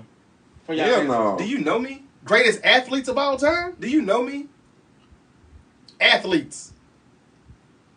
Keep going. So you're still going with Kobe? No, I'm going with Michael Jordan. Athletes. Yes. What? He's an athlete. No, I'm sorry, y'all. I think LeBron still is probably a better athlete. When you say Michael Jordan, are you saying? I'm not trying to rate somebody's athleticism. Right. So I'm saying most athletes, like Jordan's an athlete, Muhammad Ali's an athlete, like what they did in their respective sports. Right. Yeah. I mean, okay. Again, I think Michael Jordan is the greatest basketball player ever. So you're talking about LeBron from the standpoint of purely his athleticism. Yeah, that's what I thought. It was just rated athleticism. Bo Jackson wins easily. No, come on, man. Bo Jackson played for 2 years. And he was very good at baseball and football. But Deion was good at both sports too. Yeah, but Bo Jackson was clocked at a 4.140 at 230-something pounds. Okay, we'll do that list then. We finally will have a real great debate then. I'm torn between LeBron James and Serena Williams as the greatest athletes of all time. Where am I wrong at? I think you're still kind of confusing what we mean by athletes. I think y'all are confusing what I'm talking about. No, I think y'all got it backwards. We understand what you're saying, but that's not what we meant when we said it. What you're saying is literally the biggest physical specimen, the best physical specimen. That's not what we're talking about. We're saying. So what's the title for what I'm talking about then? Who is okay? So they're all athletes. Yeah. They all play a sport. I mean, you're not technically wrong, right? Right. It's just what you're saying is the greatest physical specimen. What we're saying is the greatest person, the greatest who played a sport for a living. Not necessarily, the most freakish numbers, because then LeBron is definitely in that conversation. Yeah, it's still probably Serena Williams then. Because she didn't play in the team sport. She did it all by her damn self. She would definitely be in my top 5. Yeah, I got it. I won. It's Serena. She's the greatest athlete of all time. She's probably my top 5. Yeah, she definitely in my top 5. She's in your top 5. As a former tennis player, she's probably in my top 5. Yeah, she'd be in my top 5. And again, it's what you just said, tennis. Not to mention, I had a crush on her. She's one-on-one. It's one-on-one. We don't know for sure if Michael, Magic, LeBron, or anybody one-on-one what they would do. But we know for a fact, we saw Serena kick a lot of ass by herself. She didn't have to pass the tennis racket to anybody. Well, when they did doubles, but you still don't pass it. You get what I'm saying? Mm-hmm. So yeah, I mean, Serena's probably the greatest athlete of all time, or specimen, or whatever you want to call it, of an athlete. But okay, I get what y'all saying though, and of course, Michael Jordan is the greatest athlete. Then if we're looking at it from that perspective, yes, of course, I'm not putting anybody above it. Yeah, but Nick, I'm surprised that you're saying Jordan. I guess you have said he's the GOAT, but so why does that surprise you? Because you still always say Kobe right behind it, like Baby GOAT or GOAT Jr. or I don't know, but it's like just say Michael Jordan. I think this is the first time I've ever heard you do that. Here's my question: where would Kobe fall on the list though? Top 5 of athletes all time? No, he would not though, because there's still some things that he couldn't do that Jordan. You put Kobe over Barry Bonds? Ooh. Over King Griffin? You put him over Muhammad Ali? No, Muhammad Ali's probably number 2. Babe Ruth. He's over Babe Ruth. Yeah, he's over Babe Ruth. Huh? Hell yeah. What? Fuck Babe Ruth. Fuck Babe Ruth. What he said. Seriously. He's over Babe Ruth. Yeah. Kobe Bryant is over Babe Ruth. Yeah. Yes. It's probably this little sneak peek. Jordan's probably 1.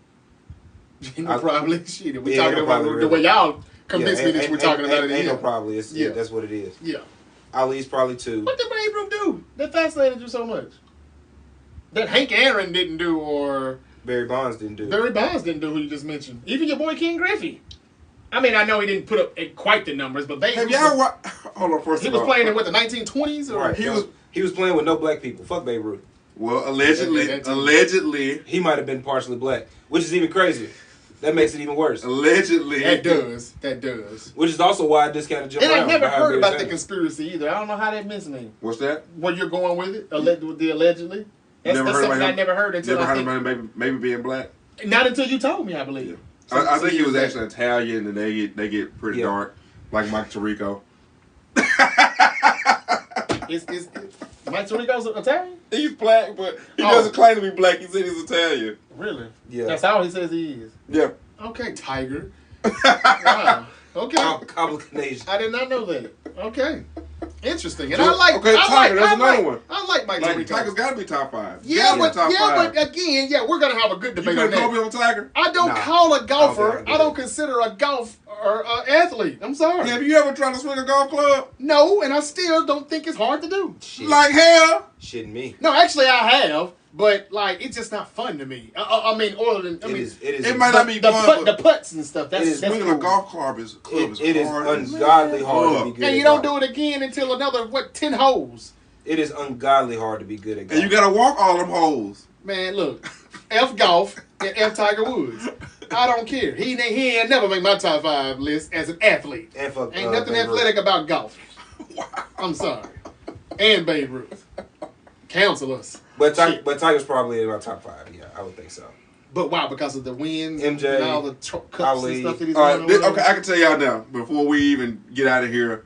So are we all in agreement? That's what we're gonna do next because it seems like it's gonna be good. Kobe might not be top 5. I guess so. Okay, top 25 athletes. One of my biggest criteria things are going to be, what did you do for your sport, your particular sport? And let me tell y'all. If Tiger Woods ain't at the Masters, nobody give a damn about it. That's the only time I've ever watched. If Tiger Woods is at the Masters, and by God, if he's playing on Sunday with their red on, America is glued. More importantly, Black America is glued, and we don't even like Tiger anymore, and we're still glued. I didn't even like golf, but that's the only time I ever watched. Don't give a damn about it, but I watch it. I never watched golf a day in my life. That's the only time I've ever watched it. See how you feel about golf? What was entertaining about it? And well, I'm gonna tell you the tournament that it was. I'd rather be on the golf course than watch anyone. I believe. Yeah, I've been to it. I went to the TPC at Southland last year, and that was actually kind of fun. Yeah. I remember you talking about that. Yeah, that was actually fun.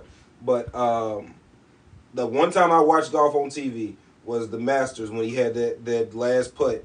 That when the ball got to the hole, it rolled up, and you saw the Nike sign on there, and the left was gonna stop, and it just fell in. It fell in there. And the roar. I remember we were at my aunt's house in Jackson, microchip they got in those balls. Went nuts. Well, let me tell y'all the last thing I remember watching as far as golf. Rory McIlroy was up 10 shots in the Masters on Saturday. All he had to do was play it safe or hold on to Sunday. The man hit a fucking tree. And he kept swinging that golf club, and he kept hitting. He dropped 7 shots on one hole, and it was tragic. It was like watching the Titanic sink. Because he went into this hole thinking that he had the Masters won. All he had to do was just par it, bogey it, whatever. You know what? He lost 7 shots on one hole. Y'all speaking Spanish right about that. I figured I was. You know what? Kobe's probably not top 5. This is very boring. This is very boring. Kobe's probably not interested at all. Hey, golf games are fun. So you're going to put Tiger Woods ahead of your boy Kobe? I'm going to go Mike. Hell yeah. I'm going to go Mike. What the hell? Ali. Terrence, have you started smoking? No, you know what Tiger Woods did for golf? I don't give a damn. It's golf. Kobe ain't did a fraction of that for NBA. There's nothing athletic. He's not even an athlete. He's not even an athlete. He's a golfer. He's not an athlete. Kobe, Ali. I tell you what. Y'all keep on. He ain't even gonna make my list. I tell you what. Hold on. Watch this. Let me tell you how hard swinging a golf club is. Let's put the other dude. Let's go to Top Golf. Let's go to Top Golf. Man, look, we went to Top Golf the other day, and everybody was outside, and their alarms were going off, and they wouldn't let anybody in. I said, only in Memphis. I ain't got to go yet. We can screw Top Golf. But I do want to go. We can go to a doggone driving range. To a driving range, or we can go actually play a hole of golf. Okay. And I guarantee you, it is 1,000 times more difficult. It's not bowling. Yeah, no, it's not. Fuck bowling. But bowling is. I love bowling more than it's fun. Very. It's fun, but swinging a golf club is hard. We used to have a driving range, like a simulated driving range at Academy Sports, and I would periodically go back there and try to. Like, if you do it wrong, you will tear up your neck. You will tear up your elbow, your wrist. They've got a driving range not far from where I live, around the corner there. And I've been out there. I mean, I got a bucket of probably 150 balls. Yeah, it's hard, man. You sit out there and swing that golf club 150 times. And when you wake up the next day. But nobody does it 150 times in one day. Who does it? The real golfers, though. Who doesn't? How long are they out there? They have to, Jarvis, to get that muscle memory down. And to get it, I'm trying to tell you, I've tried to watch it before, and it took an hour before the next person got to swing again. Golf is so how are they doing it 150 times in one game? Hard. Golf is the hardest game you ever play. Absolutely. The 2 hardest things in sports to do: swing a golf club properly and hit a baseball. Absolutely. My top 5. Call me what you want, but I ain't impressed. Probably Mike, Ali, Tiger, Brady, Serena. You gonna put Tiger Woods ahead of Serena Williams? Yeah. And Tom Brady? Yeah. I think I'm comfortable with that. So Kobe's probably not top 5. So forget getting hit by motherfuckers every Sunday and the cardio that it takes to play tennis. Oh my God. Mm-hmm. And it's funner. It's more exciting than as a former tennis player. I understand that one very well. All right. Okay. This will be interesting, I guess, but. Man, I damn near want to hate on Tiger so bad and not even put him on my list. I'm trying to tell you. Go out there and swing golf 150 times. I need to do that before we do the list then. Mm-hmm. And then maybe I'll have a whole different and see how you feel when you wake up in the morning. I got you. Because your shoulders, your legs, your back. See how you feel after 5 swings. Man, I'm trying to... So because it's hard to swing a golf club, that makes them so great because they do it a lot? Not only is it hard to swing it, it's incredibly difficult to be good at it. Even putting is hard. Like I actually disagree with that. I'm pretty good at that. A ball from here to their fridge with a little low hole like that, man, it's difficult. It's not what you think. If it's going I've up, done that before. I just haven't done the big swing. Well, yeah. I sound like I kick y'all ass in some golf. If it's going up here, going down here, you got it's hard. If the grass is cut different, that's right. That's why you see him Tiger get up there, he'll squat down, he'll be reading the grass and. I'm trying to tell you, man, golf is something else. I get it, but I do want to tell you all some of the things that y'all have said with that ball day before it went in the hole. There's this conspiracy theory that they do sometimes have these microchips in the balls. They claim that's the reason why. Remember that Kawhi shot in Philly against the Sixers in the playoffs? Yeah, they said they were playing with the PlayStation stick and it had to go in. They needed to win that game. I'm not saying it's true. Because if it is, then that really does tank a lot of these people's careers. If they did, I'm glad they did, because just that picture of Kawhi sitting over there looking at it. Yeah. Classic. Yeah. Just the same way Tiger has looked at some of those balls going in the hole, right? Well, that's the only one he had that just kind of sat there. Yeah. All the rest of them just. Yeah, that was crazy. I mean, it was perfect footage, but they ended up putting out a commercial of it later on. It was perfect footage. I mean, and listen, especially for Nike, especially because of the Nike golf ball. Yeah. So he putted it. It rolls right up to the hole. The Nike symbol comes up. It looks like it's gonna stop, and it just falls in. It was crazy. Look. If those things, if you had seen it, you definitely would have been like, "Oh yeah, that was rigged." I think I've seen it before. I think I you remember 100% would have felt like that was rigged. I think I remember the play. Yeah. I think a lot of these people, all of their careers are scripted. It's just I never take away their talents. Ladies and gentlemen, I have never said that these people aren't talented, though. I mean, I just said Barry Sanders used to have me like, oh, my God. Right. They all are good. It's just that I think they say, hey, today you can't do this. You have to only score this much. And, I'm sorry. I know today, Brady, you're the GOAT, but you got to throw 2 interceptions. And, yeah, the Jets are going to eliminate you because, well, the Ravens are going to the Super Bowl this year. Or whatever. I'm just saying, like, I mean, look, man, again, top 25. Call me crazy, but Arian Foster is the one who said they get the damn script at the locker at the beginning of training camp. And I don't know why you make up a story like that. Top 25 athletes would probably be fun. It sounds like it's going to be. Yeah, I think that's going to be. And so, again, golf is considered a sport. If you've ever played it. Okay. I'm just trying to see what's off limits. Now, Nothing's off limits. Golf, tennis, I mean, to be fair, Tiger's probably the only one on the top 25. Yeah. Maybe Jack. Yeah, maybe Jack, yeah. Maybe Jack. Or Arnold Palmer. Yeah. Okay, man. I would go with Jack. I don't know if I put him. I'm more impressed watching Billiards. You know, an episode of Billiards. Remember they used to come on TV? They don't come on TV anymore, does it? Like seeing somebody just make a 3, 4, whatever you call it, I think 6 shot on the pool table. Plus or something. Yeah, they have it sometimes. I haven't seen it in forever, man. But yeah, I actually would be a little interested in watching that more so than golf. I'm sorry, I ain't impressed. I mean, I don't give a damn how hard it is. That's what I mean by it. There are so many people with that mindset. Yeah. But when Tiger was at his peak, a lot of those folks didn't give a damn. They watched it anyway. Yeah, and I don't know if anybody else. Yeah, I wasn't one of them, as you can tell. I don't know if anybody else has done that to a sport, not in that way. Yeah, I mean, Phil Nicholson and all those guys. Anybody watching for Phil? Ain't nobody watching for Phil. No. Well, they used to. Especially not black people. Not black people. But I mean, it doesn't matter. A Tiger lot of white people watched it. Well, you got to think though, like from a culture and a sports standpoint, black people kind of drive that. What was the other guy's name? He used to wear the significant black hat. Greg Norman. The Shark. He was pretty good too. I've got a couple. But nobody watched for Greg Norman. Yeah, I got a couple of his shirts though. I like Greg Norman. Yeah, I don't know. I kind of did, but this was before Tiger now. But I kind of did. I remember as a kid. Than he'd make shirts. I figured he was a golfer because they golf shirts. The only thing I could probably compare. Well, I don't like Tiger. I got my reasons, so I'm probably being a little biased. I understand. The sport though, it's just. I think the only ascension of a sport, as far as from viewership, that you could probably compare, would probably be MJ in basketball. Yeah, I would agree with that. Yeah. And I would say MJ probably even did it on a more because MJ got us in China, MJ got us over the globe. Yeah. Tiger just did it here in America. Okay. But now you even look like the Saudis are buying the PGA. Like you think they do that if Tiger Woods' career doesn't exist? Well, you got a point there when you talk about what they did for the game, I guess, but. Again, it didn't impress me because I never watched it. I understand. I didn't give a damn. I used to always say, "What's the hype on this guy?" Yeah, you know, like because I didn't care about that. Was just something I just wasn't gonna watch. The hype was very young. He was the best player. A lot of people. I'm telling you, I would watch pool and bowling before I watch somebody swinging a golf club. That's just me. Yeah. Michael Phelps would make the list for sure. Michael Phelps should make the list also. Okay, so we still put them on the list even when they get caught for doping and all that stuff. Where they admit they were doing it. Yeah, he's got caught for weed. He got catch him steroids. He so like no, he didn't. That was qualified like a Lance Armstrong. Okay. Fuck Lance. Yeah. Fuck Lance. Fuck Lance. Okay. I agree with you on that one. What was he doing? steroids, big time. And he lied about having cancer, if I'm not mistaken. He did. Damn. Yeah, he was. Is that necessary? That whole Live Strong thing was a bunch of Do you shit. need the juice to ride a bike? On the Tour de France, yes. You ever rode a bike 100 miles, bro? I mean, I'm just saying. You got a juice to do it though. Yes. You ever rode a bike 100 miles, bro? And competing with other countries. None of us have done that. Right. But I can ride. But I can ride a bike, and I think I'd kick your ass doing it too. You probably would. Okay.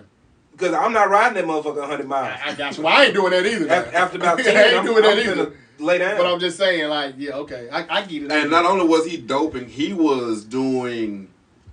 He was real slick about it, where he wouldn't test positive. Like he was having blood transfusions. Yeah. I think he would like take the blood out and put it back in. Yeah. He was real slick. He was about smart. it. He was real slick. And he would have gotten away with it had old boy not snitched. The one that was behind him. I forgot his name. When Lance retired, he came in. The person that beat him at his own trick, probably. And he got caught. Eric Mangini. He got caught. Yeah, he got caught. And then he snitched on Lance, and the whole thing came crumbling down, man. Yeah, that whole. So he's not making y'all list then. No, Lance is not. No. Okay. Yeah, no. But there's a lot of people that's gonna be on our list that did juice. We just don't know about it. Right. So I mean, so what does that say about Barry Bonds then? Never got caught. Yeah. Huh? Never got caught. He didn't. No. Wasn't he in court for the stuff? He was in court for it, but they couldn't prove it. They didn't prove it, but come on, man. They couldn't prove it. We saw how big his head was as a San Francisco Giant versus how small it was as the Pittsburgh Pirates. Hey man, my head at 35 is bigger than it was at 25. And Peyton Manning's head was pretty small too in 98, 99. And it got very big. Boy, he had a movie screen on his forehead. Man, what? And it was for the next stuff. It wasn't to be a better quarterback. Peyton got caught. They just But didn't no, think about they didn't. Yeah, same thing with Ray Lewis. They didn't. He was on the list, but Right. they didn't say, hey, they didn't have to ship to his house. Yeah. Somebody just did that recently. But again, though, he didn't need that to be a great quarterback. I agree. This was for his neck. He did. He was I didn't know he had that recovering many surgeries. Yeah, he was recovering from an injury. That boy had a lot of neck surgeries that he didn't even talk about. Yeah. They didn't talk about it in the media either. He was having neck surgeries in the early 2000s. I didn't know that. I didn't either. Yeah. So yeah, I mean, and I've been told this before that, hey, and they're pretty credible, like that. This is what they have to do because like it heals the injuries much faster. That's what HGH does. That's what it does. Yeah, HGH. See, people don't understand. Not the steroids. Steroids are just hormones, but the HGH. I mean testosterone. Yeah. But the HGH, yeah. Well, people don't understand. Even anabolic steroids don't make you big. What they do is they heal your muscles. So, like, you can train chest 5 days a week. Yeah. Because you'll never get sore. Your muscles won't break down as fast. Right. And you'll get big and strong quick. Yeah. But if you just take them and don't do any work, Yeah. you just gonna have some small balls and like good luck. Yeah. Right. Yeah. Yeah. That's exactly what it does. Shrink your testicles. They say. Yeah, it does. Yeah. You're gonna have some small balls and some back knee. That's it. If you don't work out with it. Yeah. So, people don't understand this. So we didn't get to preview the Monday night game, Eagles and Seahawks, but I'm sure you think the Eagles are going to win anyway. I've said that they're going to lose 3 straight. I'm going to stand on that. No, you was wavering when you found out that the Seahawks going to beat the 7 straight. Yeah, I'm going to admit. The Seahawks beat y'all 7 straight? Yeah, we haven't beat them since 2009. Yeah, so that tells me that the Eagles are probably going to win, but I'm standing on what I said. I got the Seahawks. I hope the Seahawks beat you all. And I want them to win, and I think they can beat you all because your defense is really reeling. Mm-hmm. That back end is really reeling. I saw some highlights from that game and some stats. They said the first play from scrimmage, it was Seneca Wallace was playing quarterback for the Seahawks. Damn. And they had a 70-yard or 75-yard touchdown first play from scrimmage. Then we forced 11 straight punts. Wow. Okay, so if anybody cares, I'm sure you don't. It was a historic night on Thursday Night Football tonight. The Raiders thrashed the LA Chargers 63-21. Wow. To mark the first time since 1972 that multiple teams scored 60-plus points in a game in one season. We know the Dolphins had 72 earlier, or 70. Yeah. And now the Raiders. They beat the Broncos 70-20. Who would have predicted the Raiders would score 63 after not scoring at all last Sunday? That's a give-up game. After not scoring at all last Sunday. We'll holler at you, Brandon Staley. Only in the NFL. Yeah. What a coincidence. I've been throwing them deuces at him since week 1. What a coincidence that this is happening the same week that the Patriots are saying that they're letting Belichick walk. Right. Yeah, but I think I told you all that's where he's going. Yeah, he's already. That's a give up game. We'll see. Come on over here, Belichick. Yeah, and not to say Belichick can't coach anymore. He just can't be general manager. No, man. Them GM days are over. If the Chargers don't let him do that, the Chargers will be all right. That defense will definitely be better than what it was tonight. 63 points. Because they've got good players. Yeah, they do, and they're getting paid way too much money to be laying eggs like this. Yeah. The Cowboys, Bills. Who's gonna win that before we get out of here? Bills.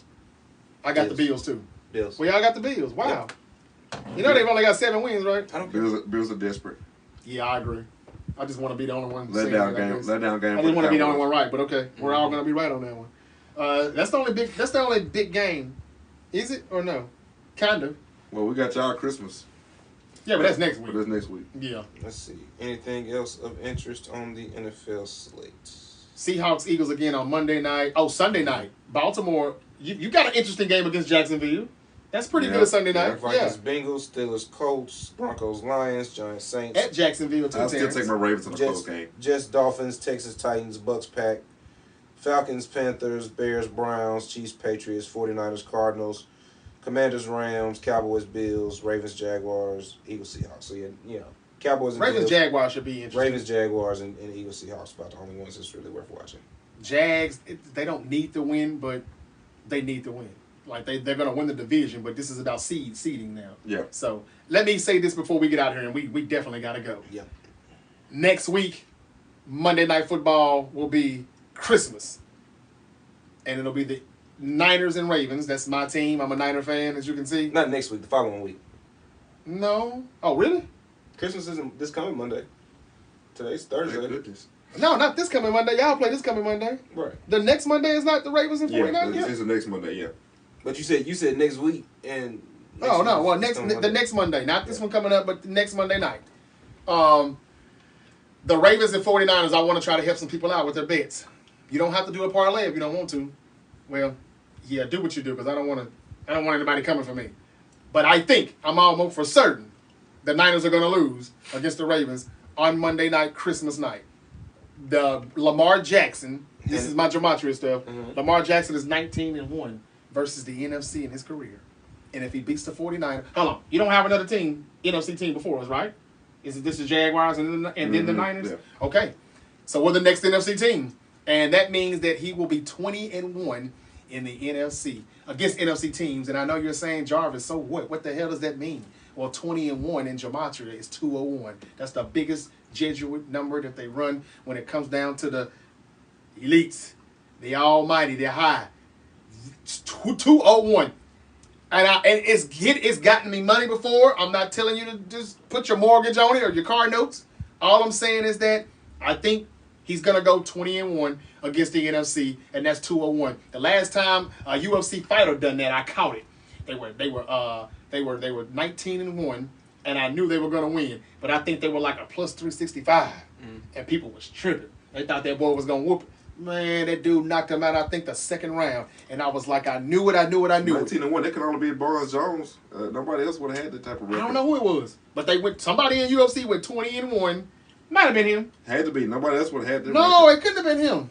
Because if I won, he couldn't have. I mean, Bones would have been like a minus 500 or something. He would have been highly favored. I don't know who it was. I don't know. Maybe. But the number, the money line, it was pretty good, and I hit it, and he went 20-1. And this happens a lot. 201, that's the biggest number. If you ever see a record where they can go 20-1, or you see 201 in it, man, book it. I ain't saying it's gonna happen. My Niners may win, and everybody be like, "Ha!" And you better get your team. Right. Oh, you think I don't want my team to win? Anybody that's saying that, you're an idiot, or you don't know me. I want my team to win. All I'm saying is my theory has the Ravens beating us on Christmas. He'll go 20-1 because of that 201 crap that I just explained. And then we'll have a rematch in the Super Bowl. And that's when we're going to beat the Ravens. Yippee! And you'll be handing us back number 1 seed in the conference. Because we're not losing again this season. I don't give a damn if you're number 1 or not. The Niners are winning the Super Bowl this year. What did Alberto Del Rio used to say in WWE? It is my destiny. It is my destiny. I saw a video of him performing at like a high school or something, man. It's pretty sad. Wrestling? Yeah. Oh, damn. Is that bad? There was like 20 people there. Is that bad? He still looks good, though. Damn, Del Rio. Well, anyway, that's all for us here at the Great Debate Show. We hope you've enjoyed. Everybody and anyone that was following us here on TikTok and watched us live, we appreciate it. The same goes for Facebook. This episode will be up immediately wherever you get your podcast. Also, just type in the Great Debate Show. That's iHeartRadio, Spotify, Apple Podcasts, Google Podcasts. We're everywhere. Wherever you get your podcast. And you can hit that follow button or subscribe button so you will be notified each and every time we drop a new one. So you won't miss us do our top, I guess, 25? Top 25 athletes. Athletes of all time. Any sport, any genre. This is going to be interesting. And I'm going to have to swing a golf club here pretty soon. Yeah. That's what this tells me. Mm-hmm. Great episode, guys. It was nice.